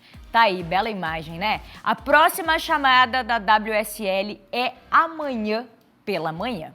O nosso SCC Esporte de hoje vai ficando por aqui, gente. Um ótimo final de semana para vocês. Segunda-feira eu tô de volta com muita informação. Aproveite um final de semana com responsabilidade. Eu volto na segunda-feira. Agora, Henrique Zanotto e Maria Esther fiquem na sua companhia, aqui no nosso SCC Meio-Dia. Até segunda. Até segunda, Angélica. Olha a informação de agora, Marister, BR-282 bloqueada nesse momento no Grande Oeste. É o município de Descanso, na altura do quilômetro 633. O motivo você vê na tela do SCC Meio-Dia. Caminhão tombou, a princípio não há ninguém com ferimentos graves, mas o tempo necessário para a remoção desse veículo, portanto, interditado o trecho da 282, repito, em Descanso, Grande Oeste do Estado. Assim que a gente tiver a informação da Polícia Rodoviária Federal, a gente passa aqui sobre a liberação do trecho. O feriadão de Santa Catarina será de muito ritmo, cultura também aqui na capital. Isso porque, Zanotto, pessoal de casa, começa hoje o Floripa TAP 2026, que comemora 15 anos com um dos maiores festivais de sapateado do mundo. É uma programação extensa que conta com shows abertos a toda a comunidade, gratuitos, aulas e até mesmo uma atração inédita que vem de Nova York. New York? Vamos chamar a Érica, ela vai contar mais pra gente dessa programação.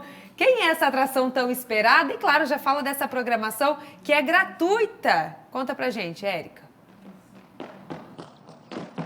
Oi, Maria. Eu, cinegrafista Ari, já estamos aqui no Sesc, em um dos palcos, em um dos espaços aqui, onde vai acontecer, então, essas atrações e também essas oficinas. Aqui atrás de mim, inclusive, já está o Pedro e a Isadora, eles que são alunos e vão participar, então, desse evento que começa hoje e vai seguir até terça-feira. E para explicar melhor sobre isso, sobre esse festival, vai conversar comigo agora a Marina, ela que é idealizadora e também produtora desse festival. Marina, obrigada por nos atender. Queria que tu começasse explicando um pouquinho desse festival, se ele é aberto ao público, como é que funciona. Um bom dia para ti. Bom dia, Érica. Sim, o Festival Floripa TAP, ele celebra esse ano 15 anos de história, então é muito bacana de ver a caminhada do festival aqui em Floripa, com o sapateado hoje já é amplificado, muita gente conhece, e a ideia do festival é essa, é poder levar o sapateado para maior número de pessoas. Então a gente vai ter as oficinas, começa hoje, diversas oficinas aqui no Hotel Sesc Cacupé, de hoje até terça-feira, aberta a todos os públicos, idade, para quem nunca experimentou, quer experimentar sapateado pela primeira vez, pode vir e fazer a oficina aqui com a gente, e as atrações abertas ao público, que vão acontecer no Teatro Pedro Ivo, na Bugio Trindade e no TAC. Hoje a gente tem a abertura do espetáculo com a companhia Music from the Soul, diretamente de Nova York, pela primeira vez no Brasil, gratuito às 20h30 no Teatro Pedro Ivo. Amanhã a gente tem a nossa tradicional noite de gala, também com participação internacional e nacional. Eu também vou me apresentar amanhã. Amanhã a única atração paga do evento e os ingressos podem ser adquiridos na Disque Ingressos. No domingo a gente tem a mostra de dança no Teatro Pedro Ivo também gratuita, com diversas apresentações de grupos do Brasil todo. Na segunda-feira, a gente tem aqui nesse espaço que a gente está o duelo de sapateadores ao 12h30, também gratuito. À noite, a gente vai lá para a Bugio Trindade com uma jam session também gratuita com música ao vivo e encerra na terça-feira no TAC com o show da Dandara Manuela para o festival encerrar esses 15 anos de história. E toda a programação completa, Marina, e também essa questão dos valores, às vezes, né, ingressos que têm que ser adquiridos, estão no próprio site do festival. Exatamente. O site é floripatap.com.br ou nossas redes sociais, @floripatap. A maioria das atrações ela é gratuita, a única noite paga é a noite de gala, que é amanhã. Todas as outras noites que são no Teatro Pedro Ivo ou no TAC, só chegar 1h30 antes da apresentação, antes do horário do início da atração, e a gente vai entregar os ingressos lá na hora mesmo. E aqui no Sesc, só aparecer, fazer a sua inscrição e participar das oficinas. Pra gente finalizar, Marina, tem uma atração que vai vir de Nova York, é isso mesmo? Exatamente, essa que abre hoje. A primeira noite, a abertura do festival é hoje com a companhia Music from the Soul, com o espetáculo, são 14 artistas, é música ao vivo, sapateado, e é muito bacana, muito feliz de trazer essa companhia, porque é uma companhia dirigida por um brasileiro, que representa a nossa cultura brasileira lá nos Estados Unidos, uma companhia fundada por brasileiro, radicada em Nova York, que está vindo pela primeira vez no Brasil. Então a gente estava no teatro arrumando os últimos detalhes para hoje à noite, às 20h30, a gente está lá no Pedro Ivo, gratuito, só chegar 1h30 antes, retirar seu ingresso e assistir com a gente. Perfeito, Marina, muito obrigada, parabéns e sucesso para o evento. Então agora o Ari vai mostrar um pouquinho do sapateado que está sendo apresentado aqui pela dupla Pedro e Isadora, que são alunos e também vão participar do festival, que vai acontecer aqui no Sesc. Então, deixo com vocês essas imagens maravilhosas.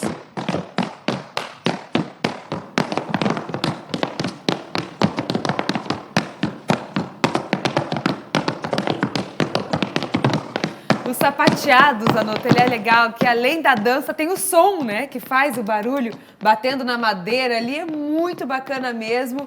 15 anos, então, que bacana, Érica, com uma programação super especial, muitas delas gratuitas também, aí trazendo uma agenda especial para esse feriado aí, que já é na terça-feira, mas tem muita gente que já vai emendar, né, Zanotto? Então já dá para... E a Maria até iria fazer uma apresentação ao vivo, que ela aprendeu lá em Joinville ainda, mas não tem o espaço aqui, tem que ter o palco, tablado, né? Tem que ser de madeira. Então aqui escorrega não pode, então fica para a próxima. Só por isso, Zanotto. Ano que vem a gente faz. Está chegando, Maria Esther, está logo aí o feriado prolongado de Tiradentes e a cidade de Itapema está de aniversário no próximo dia 21, justamente no feriado. E a programação por lá também já começa neste final de semana. Vamos chamar a Cris, ela vai dar todos os detalhes, falar dessa agenda também, com esse cenário lindo aí, Itapema. Cris, conta pra gente então os detalhes.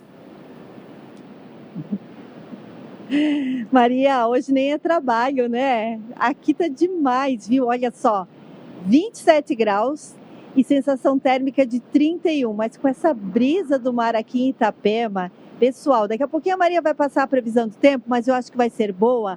E aproveitem, porque esse final de semana, sim, tem programação especial de aniversário de Itapema, 64 anos, no próximo dia 21 de abril. Mas amanhã já acontece uma ação bem bacana, tradicional. Pati, me corrige, 22 anos? 22 anos de Festa dos Amigos vai acontecer aqui, ó, na Beira-Mar, onde eu estou, a partir das 9 horas da manhã, de amanhã até às 5 horas da tarde. Lembrando também que lembra aquela programação linda de Páscoa que a gente mostrou aqui?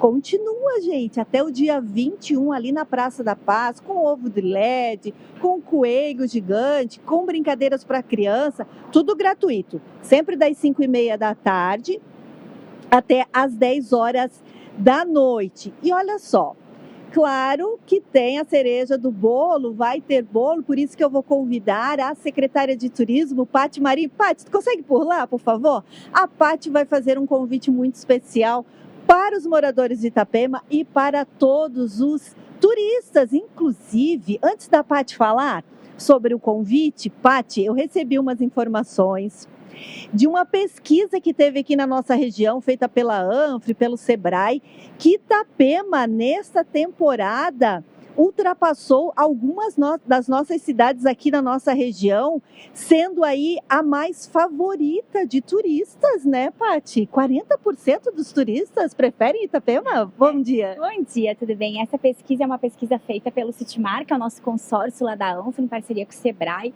E ele não faz essa pesquisa de demanda de onde você escolhe quando você vem, mas sim o turista que já está aqui. E é muito importante para a gente entender esse turista. E uma das perguntinhas que fala lá é a seguinte: você está em Santa Catarina, está na nossa região da ANFRE. Você visitou algum lugar, você fez lazer e turismo de lazer? E Itapema apareceu com 40% das pessoas que estão, por exemplo, em outras cidades vizinhas, elas preferiram Itapema como esse turismo de lazer. E a gente fica tão feliz, porque a gente foca muito nos objetivos da nossa cidade, da nossa gestão do nosso prefeito Xepa, né? E em gestões passadas, a gente ficava em 6º lugar, 3,6% das pessoas faziam essa segunda viagem, 10%. Esse ano, 40% desses entrevistados que já estavam na região da ANFRE vieram conhecer Itapema. E isso, para nós, é muito legal. Então, nós ficamos muito felizes. É sinônimo de muito trabalho, né? E agora vem aí um feriadão prolongado com muita coisa. Quero que você faça um convite para o pessoal que está aqui, que vai vir. Tem bolo? Tem, com certeza, tem bolo. Então já começa nesse sábado, 22º Encontro dos Amigos, 93 tendas dessa nossa orla maravilhosa. Daí a gente continua com a programação da Páscoa. No domingo de manhã cedinho, nós temos a Rota da Tapera. A Rota da Tapera atletas. Isso, e é um circuito, um roteiro turístico de ciclismo muito legal. Inscrições encerradas, mais de 450 pessoas que vão pedalar. Mas a Rota da Taperinha, que é aquela mamãe e filho, pai e filho, vovô e filho, que quiser vir ainda, a gente está aceitando inscrição lá na Praça da Paz. Segunda-feira, Páscoa quase encerrando, aquele apertinho no coração, mas das 5h30 às 10 horas. E terça-feira é o aniversário, 64 anos da nossa princesinha do mar, nossa amada Itapema. Tem bolo e qual vai ser o horário? Tem bolo, apresentação do Coral Vivaz, o único coral infantil, né, que nós temos aqui. E eles começam a se apresentar às 18 horas. Praça da Paz, 17h30 aberto, tudo gratuito. Aqueles brinquedos lindos que a criançada tá amando, as visitações. 18 horas começa o nosso Coral Vivaz na terça-feira lá na Praça da Paz. E às 19 horas chega o nosso mascote, nosso querido Aref, que vem preparado, aniversariante mesmo, com a nossa banda municipal, corte do bolo, as autoridades, os vereadores que apoiam a gestão, os secretários municipais, todo mundo junto. E depois a entrega do bolo para os nossos munícipes e para os nossos turistas também. E ali a gente encerra essa temporada que começou em novembro, está terminando só agora, de muitos eventos. De Páscoa, né? Obrigada, Paty, pela sua participação. Todo mundo convidado. Então, nesse final de semana, tem aqui Festa dos Amigos, tem para atleta. E no dia 21 tem o corte do bolo lá na Praça da Paz. Quem ainda não pegou, rede social, tá todas as informações, né? Todas as informações, nossa rede social da Prefeitura Municipal de Itapema e do Turismo de Itapema também. Então, tá tudo lá. É só vir, passar o feriadão conosco. Ok, obrigada pela sua participação. Volto com vocês ao estúdio. Cris, programação não falta aí para comemorar o aniversário da cidade. Itapema, né, gente? Com esse cenário que vocês estão vendo aí ao fundo, essa calmaria, com esse céu azul, vai dar tempo bom sim no final de semana, que eu vou trazer instantes na previsão. Dá para aproveitar bastante. Olha só, Zanotto, coisa linda. Uma excelente opção, né, para esse feriado, aproveitar Itapema em toda a programação de aniversário. E você vai ver ainda nessa edição, a Polícia Civil concluiu e esclareceu 2 casos de crimes de feminicídio na região oeste. Daqui a pouco te traz os detalhes na participação ao vivo da reportagem. Intervalo com imagens de lá, justamente Itapema, que a gente estava mostrando ao vivo para vocês agora, de um outro ângulo, né? Agora direto da praia ali também. Voltamos em instantes, até já.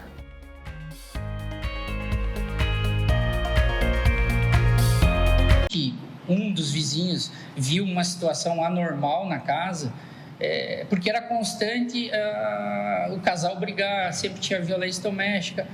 15 dias antes do fato, os vizinhos já haviam gravado um vídeo, o casal brigando, discutindo, e ele saiu de casa.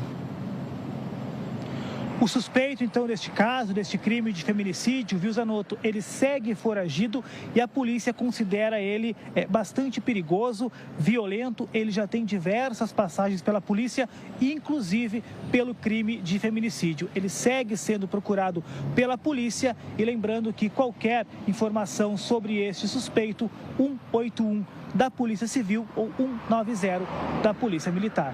Zanotto, devolvo para você no estúdio.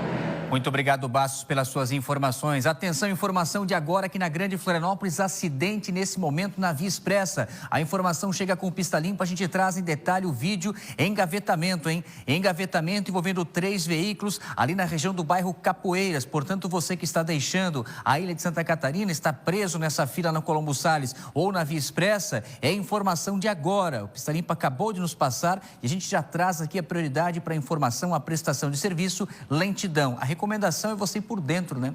Já vai por dentro, vai ali pelo Balneário do Estreito ou vai pela Ivo Silveira, porque a Via Expressa está com essa lentidão agora, gente, porque nós estamos numa sexta-feira e você acrescente nessa sexta-feira a véspera do feriado. Então tá saindo da ponte, já pega a Ivo Silveira, Capoeiras, não vá pela Via Expressa porque há esse engavetamento, apesar de informação que não há ninguém ferido grave, mas os veículos estão parados no local. Por falar em trânsito, gente, nós tivemos nessa manhã em Praia Grande, né? No SC-290, um acidente com morte. Uma colisão frontal envolvendo 2 carros que tirou a vida de um dos condutores. Um motorista que não resistiu aos ferimentos ali na comunidade Rio Canoas, no município de Praia Grande. E de acordo com a Polícia Militar Rodoviária, os veículos seguiam, cada um no seu sentido, né? Quando bateram de frente. O condutor de um dos carros viajava sozinho. Infelizmente, não resistiu à força do impacto e faleceu no local. O motorista do outro carro não se feriu. A Polícia Militar e a Polícia Científica estiveram no local isolando a área. E a informação que eu recebi da Polícia Militar Rodoviária Estadual é a seguinte, vejam só. O condutor do carro que sobreviveu ao acidente teria confessado aos policiais que consumiu bebida alcoólica, que bebeu cerveja antes de se envolver nessa colisão.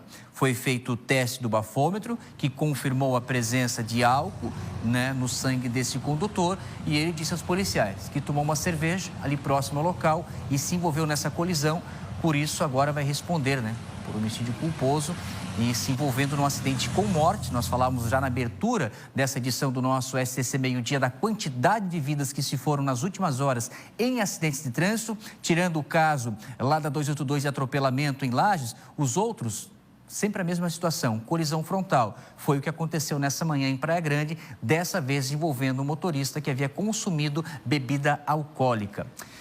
E aqui na Grande Florianópolis tem esse vídeo, né, que mostra o momento de um atropelamento que aconteceu um pouco antes das 7 horas da manhã desta quinta-feira no bairro Aririu, em Palhoça. Uma senhora de 62 anos é atingida por um ônibus do transporte coletivo enquanto ela fazia a travessia na faixa de pedestre. Foi na Avenida Bom Jesus e Nazaré. As imagens das câmeras de monitoramento mostram o momento em que essa mulher inicia a travessia e logo na sequência ela é atingida. Ah, mas aí tem o detalhe novamente dessa situação do ônibus do outro lado, vocês percebem, ó? Ela está atravessando atrás do ônibus, ó. Aí vem no sentido oposto o outro ônibus, né? Tem um carro que chega a passar ali na frente dela, no entanto, né, ao fazer essa travessia, ela é atingida pelo motorista. É aquela recomendação que a gente sempre passa, né? É para você, pedestre, sempre quando for atravessar, cuidado quando você vai atravessar e tem um carro parado, porque o motorista que vem no sentido oposto, o tempo de reação é muito curto e dependendo da velocidade que está, não consegue parar. Ainda mais um veículo grande, um ônibus. Vocês perceberam esse detalhe? Pode encher a tela, por gentileza, para mostrar o momento que ela está atravessando. Tem um ônibus parado, ó. Agora, ó, segura ali, por gentileza, ó. Tá vendo, ó? Ali, ó, esse é o momento, ó. Tem um ônibus parado, tem uma motocicleta, o condutor do transporte coletivo que vem no sentido oposto não consegue ver. E ela ainda vai rapidinho, né? Ela ainda vai correndinho, está vendo, ó? Ah, infelizmente, mais uma vida que se vai em atropelamento, né, gente? É que eu fico pensando que essas coisas poderiam ser evitadas, né? Poderíamos evitar, né? É o tipo de acidente que um pouco mais de cautela, de atenção de todos os envolvidos pode evitar acidentes como esse. Vamos lá com mais informações, com mais participações ao vivo da reportagem. O caso agora, o destaque vem lá da região de Blumenau, de um ex-policial militar, não aqui de Santa Catarina, de outro estado, que foi condenado pela justiça. O PC vai trazer em detalhes de que estado ele é e qual condenação, que achou o Paulo César, que conseguiria se esconder da justiça logo aqui em Santa Catarina, em Blumenau. Mas não deu certo, porque o serviço de investigação foi atrás e prendeu esse sujeito. E você traz o detalhe, o motivo dessa prisão, porque a informação ao vivo, Paulo César, é contigo. Toca em mim, respira, meu camisa 10. Henrique Zanotto, o ex-cabo da Polícia Militar do estado de Sergipe, estava foragido há mais de 10 anos. Ele foi condenado pelo crime de estupro contínuo, praticado em Aracaju. Ele vivia fugindo das autoridades, driblando a justiça, até que foi descoberto, localizado e preso aqui em Blumenau. A gente tem a imagem para mostrar. A prisão aconteceu no bairro Itopavazinha nesta quinta-feira. E como é que a polícia chegou até o ex-cabo da PM? Na segunda-feira, agora, no início desta semana, a Polícia Civil daqui recebeu um relatório da Polícia Civil de Sergipe, indicando um possível endereço fixo do foragido. O delegado Juliano Tumitã, que é o responsável pela DPCAM, a Delegacia de Proteção à Mulher, Criança, Adolescente, recebeu inclusive uma ligação. E no pedido, e na ligação, ouviu um pedido de ajuda, de colaboração. Então a polícia daqui, viu, Zanotto, iniciou o trabalho, passou a realizar um monitoramento. Os policiais foram até o possível endereço, montaram a campana na terça-feira e, bingo, descobriram que, na verdade, o ex-cabo da PM do Sergipe morava numa rua de cima da informada pela Polícia Civil lá de Sergipe. Então, por ser um ex-policial militar, a polícia local aqui tinha uma preocupação, acreditava que ele pudesse estar armado, andar armado, por isso a equipe da DPCAM pediu apoio aos policiais da primeira delegacia de polícia. Ele foi monitorado por 2 dias, fotos foram feitas dele para ter certeza se era realmente o homem procurado, até ser preso nesta quinta-feira. Aqui em Blumenau, o condenado por estupro trabalhava, sabe aonde, Zanotto? Trabalhava na área de segurança privada. Ele foi contratado por uma empresa e realizava aquele serviço de rondas com uma motocicleta. Estava trabalhando por aqui. O nome do ex-policial condenado por estupro não foi divulgado pela polícia. Ele tem 58 anos e agora está no Presídio Regional de Blumenau. Zanotto, trabalho eficiente de investigação da Polícia Civil por aqui. Receberam o pedido de ajuda na segunda e na quinta-feira o ex-policial militar já foi preso. Zanotto. Obrigado, PC. Só fico pensando que a gente tem que evoluir em algumas coisas, né? Porque essa empresa deveria ter essa informação, né? Deveria ter acesso ao histórico do sujeito que ela vai contratar para não colocar para trabalhar na segurança privada um homem com condenação pela justiça, ainda mais num crime tão grave. Muito obrigado, Paulo César, pelas suas informações. Bom fim de semana para ti, PC. Amanhã ele vai no jogo do Beck lá no SESI. Aproveitar também essa boa fase do time de Blumenau na Série D do Brasileirão. E lá no sul do estado, a Polícia Civil prendeu um investigado por pedofilia que estava internado em um hospital. Ô, Justino, traga mais detalhes para a gente também dessa ocorrência. A informação ao vivo é contigo, Emanuela. Oi, Zanotto, exatamente. Essa prisão aconteceu ontem. Esse homem estava internado no Hospital São José e, inclusive, ele teve um acidente de moto, estava internado, estava em observação e ia ganhar alta nas próximas horas quando a Polícia Civil fez essa operação. Inclusive, foi uma operação feita pela polícia aqui da DPCAM. A gente está aqui na frente agora da DPCAM, que é a Delegacia de Proteção a Adolescente, Mulher e Idoso. Fez essa operação porque a polícia já estava investigando, já teve acesso a materiais, a equipamentos, né, desse homem e encontrou uma série de materiais de pornografia infantil, conteúdos sexuais infantis e de adolescentes também.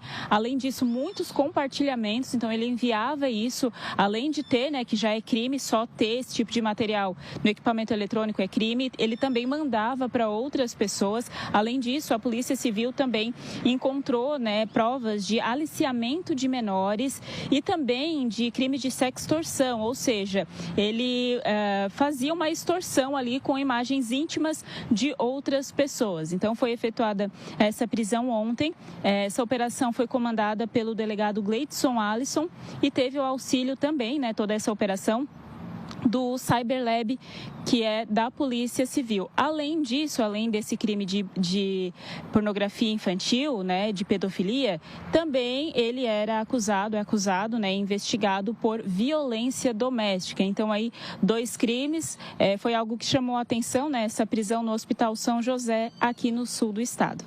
Volto com vocês aí no estúdio. Obrigado, Emanuela. Foi do hospital direto para a cadeia. Obrigado pelas suas informações. Seguimos na sua companhia aqui no nosso SCC Meio-Dia, porque o Supremo Tribunal Federal formou a maioria contra a lei que foi sancionada aqui em Santa Catarina, que tinha como objetivo acabar com as cotas raciais em universidades públicas do estado. O julgamento ainda não acabou, mas já temos uma decisão. E é o Kaique que vem ao vivo com a gente para atualizar essa informação. Meu querido Kaique Guede, muito bom dia. Deixa eu ver ele na tela aqui do nosso SCC Meio-Dia. Está aqui o nosso menino. A informação ao vivo é contigo, Kaique.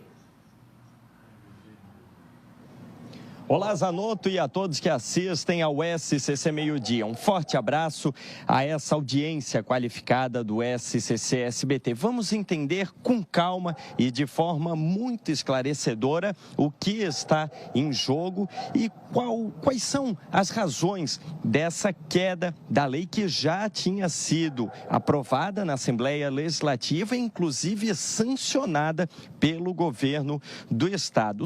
O Supremo Tribunal Federal, o STF, considera a lei inconstitucional que dizia respeito às cotas raciais, principalmente nas universidades públicas aqui de Santa Catarina. O que pesou nessa decisão? O relator do caso, o ministro Gilmar Mendes, ele foi claro ao tratar da inconstitucionalidade desta norma. Segundo ele, o Estado invadiu uma competência da União, além de contrariar um entendimento que já está consolidado no próprio STF. O Supremo decidiu há anos que as cotas são, sim, cotas raciais, podem ser colocadas em prática. Elas são constitucionais, segundo a Corte, que também vê de forma legítima essa medida para corrigir desigualdades históricas no acesso ao ensino superior.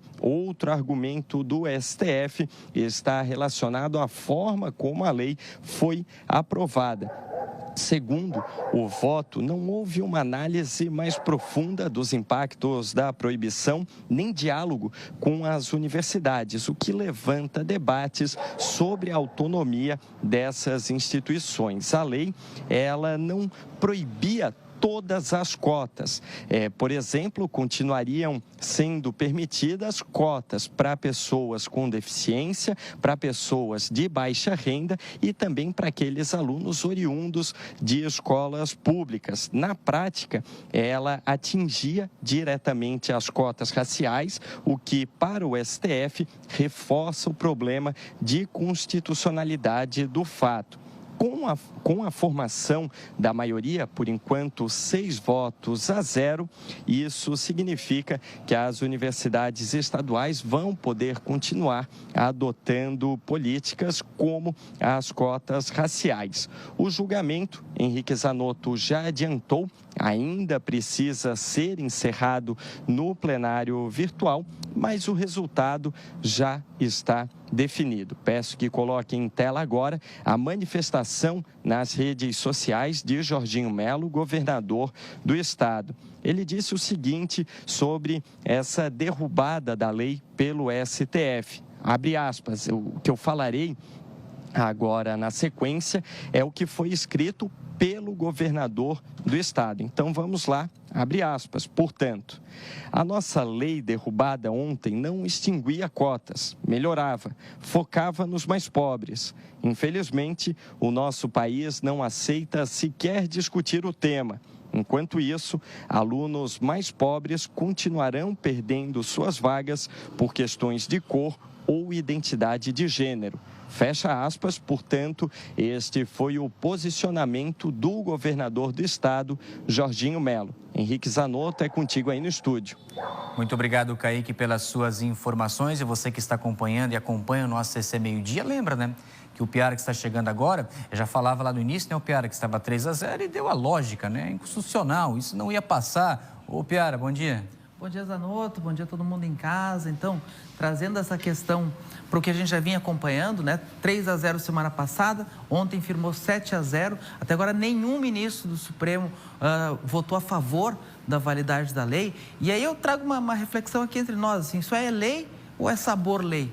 Porque parece ser uma lei apenas para constar, para levar para a rede social. O autor da proposta, Alex Brasil, botar um outdoor por aí, dizendo que fez esse tipo de lei, atendendo um certo público. Mas não é uma lei para valer, não é uma lei para valer. Por que não é uma lei para valer? Porque ela estava cheia de furos. Ela foi votada de forma apressada na Assembleia Legislativa, dentro de um pacote de medidas, mais dezenas de leis aprovadas no último dia de votações do ano passado. Ela passou pela Procuradoria-Geral do Estado e foi sancionada pelo governador Jorginho Melo, mas ela não teve, e aí o próprio Supremo Tribunal Federal, nos votos dos ministros, apontou isso, não teve discussão com as universidades, não teve audiência pública, não teve medida das consequências práticas da medida, porque ela colocou lá, é proibido cotas raciais em universidades que recebam recursos do Estado. Era uma lei feita para atingir a UDESC, a Universidade do Estado, mantida pelo Poder Executivo. Mas ela também atingia todas as universidades comunitárias que recebem o Universidade Gratuita, o programa de bolsas do governo do Estado. Ela atingia as universidades privadas com fins lucrativos, que recebem outro programa, o Fundes. E aí, o tipo de queixa que se coloca, as universidades comunitárias e as universidades privadas iam ter que optar entre ter universidade gratuita ou ter ProUni, porque no ProUni do governo federal é obrigatório ter cotas. Ou seja, faltou conversa, faltou debate, faltou parlamento. Para falar bem a verdade, faltou parlamento nessa medida, uma questão dessa. E todo debate tem que ser feito, o parlamento existe para isso, mas tem que ser feito o debate. Não pode ser a toque de caixa, de qualquer jeito, para deputado lacrar na rede social. O Piara, estamos numa sexta-feira e mais um fim de semana, mais algum bastidor, mais alguma informação quentinha que você traz para a gente? Bom, a gente está ali, a acomodação das peças, né? A gente teve ontem o lançamento da candidatura da esquerda com o Gelson Merizio e eu já vou antecipar aqui para vocês o nosso podcast de segunda-feira. Quem vai estar contigo? Estará aqui no estúdio João Rodrigues, pré-candidato a governador de Santa Catarina, e Heron Giordani, o presidente do PSD. E a pergunta é, quem vai estar no palanque do PSD. Vai ser uma conversa interessante, 20h30, segunda-feira, aqui no YouTube do SCC SBT. Você se refere ao Caiado daí? Como... Não, eu digo quem vai estar no palanque, o João Rodrigues. O MDB vai estar, o Espiridião Amin vai estar. Porque Nacional já está definido daí, né? Nacional é o Ronaldo Caiado, é o pré-candidato a presidente do PSD. Agora, e eu quero ver se ele vai ficar vindo para cá para ser recebido. E faltam as composições aqui, então, na definição desses partidos. Mas eu nunca tinha visto, Zanotto, sinceramente, em abril do ano eleitoral, as 3 principais chapas já montadas, com as suas coligações encaminhadas, com os nomes até de suplências de senador definidos. A história, na tradição de Santa Catarina, isso sempre é lá em agosto, no último dia das convenções, e salvo alguma reviravolta que não aparece no cenário, a gente já está com o jogo bem antecipado, o que é importante porque os candidatos vão poder botar, ainda como pré-candidatos, botar o bloco na rua e começar a apresentar para o catarinense quais são as alternativas, seja a reeleição do governador Jorginho Melo, seja os principais postulantes que hoje são João Rodrigues pelo PSD e Gelson Merizio pelo PSB. Muito bem, obrigado, Piara, sempre pela sua análise. Então, de volta hoje no nosso Jornal de Santa Catarina. E segunda-feira, lembrando do podcast, então, com o João Rodrigues ao vivo aqui no nosso SCC. Valeu, Piara. Vamos agora de previsão do tempo.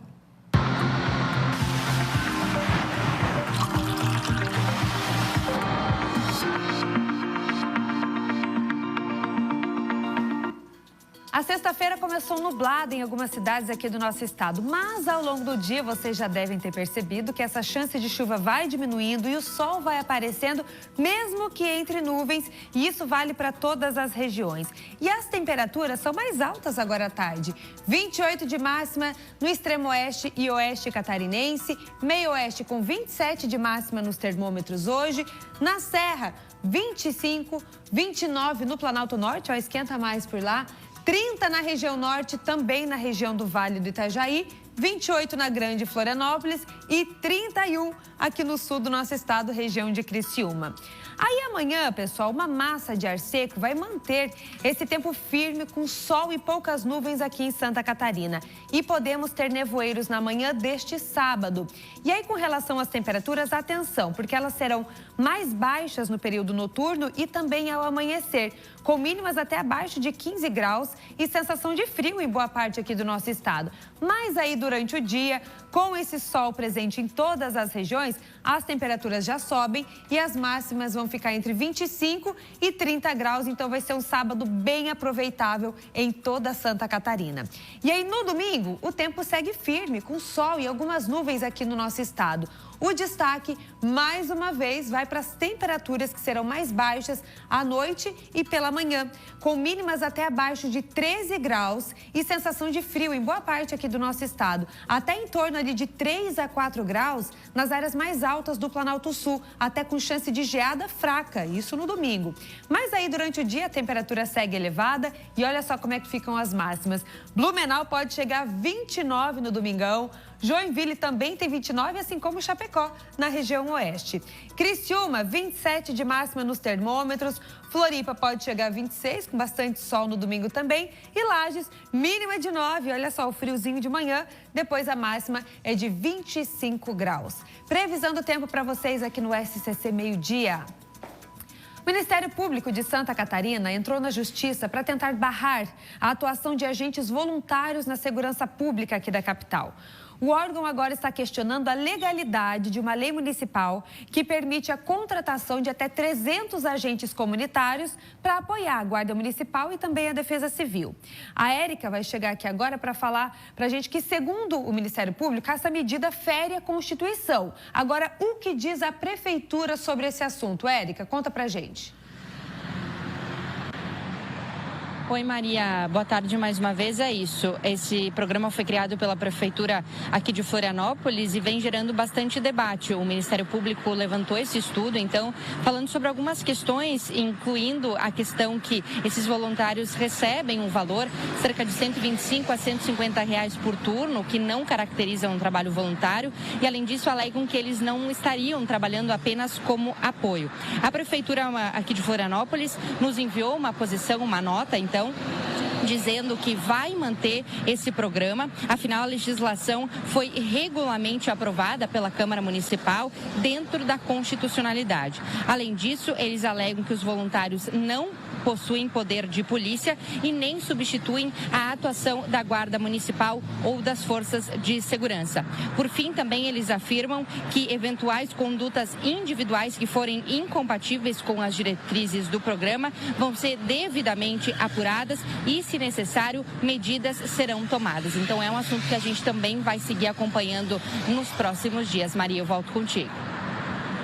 Pelas informações, agora 12h56, o Asilo Irmão Joaquim, que fica aqui no centro da capital, está precisando de doações de fraldas geriátricas nos tamanhos GG e XG, ou Extra G, para garantir o cuidado de idosos em Florianópolis. Segundo a instituição, Zanotto, pessoal de casa, esse consumo passa de 100 unidades por dia. É muita coisa. Então é muita coisa. E aí os estoques agora estão comprometidos pela falta de fornecimento desses tamanhos e eles estão pedindo essas doações. Que podem ser entregues diretamente no local ou por Pix, né? Então, qualquer ajuda faz a diferença, né? A gente está passando aqui embaixo, né? É asilohospitalcarloscorreia.com o Pix, né, Maria? Exatamente. Está tudo ali certinho para vocês, mas eles falam que é só chegar lá na recepção e levar também. Fica aqui na Mauro Ramos, né? Pertinho aqui na região central de Florianópolis. Então, quem puder ajudar, né? Eles fazem um trabalho muito bonito com esses idosos por lá. Maria Esther, a gente acabou de confirmar a informação que eu havia passado antes da prisão do segundo envolvido naquele assalto ao motorista de aplicativo. E dessa vez é um adolescente de 17 anos que já tem 12 passagens pela polícia. E o negócio é o seguinte, ó. Ele está sendo agora detido e ele vai ficar preso não pelo crime que ele cometeu, porque já não há mais o flagrante. Mas ele vai ficar preso porque já é o 4º inquérito da Polícia Civil com esse mesmo adolescente. Ou seja, 12 passagens, 4 inquéritos. Já era conhecido da Delegacia de Repressão a Roubos da capital, que nesse momento foi a PM que prendeu. E o pessoal da Civil está indo para a Central para então confirmar a apreensão desse adolescente, já um velho conhecido das autoridades de segurança pública aqui da capital. E tem mais 2 ainda, conhecido de 17 anos, diga-se de passagem, né, Zanotto? Agora, um caso revoltante. Escuta essa, gente, que acendeu até um alerta na região oeste do nosso estado e colocou em risco a vida de animais de estimação. É um caso de extrema crueldade, porque moradores encontraram nessa cidade salames, né? Pedaços de linguiça. Mas essa lâmina que você está vendo foi localizada dessa maneira, ó, escondida dentro de um salame. A gente fica pensando o seguinte, né, Maricé? Quem que tem essa capacidade, essa frieza, essa crueldade de deixar, obviamente, esse alimento para o animalzinho e ingerir dentro da linguiça essas lâminas, né? Zanotto, é muito triste a gente trazer essa informação do que o ser humano é capaz de fazer contra animais indefesos, né? Agora, Bastos, isso aconteceu onde? Foi em Concórdia?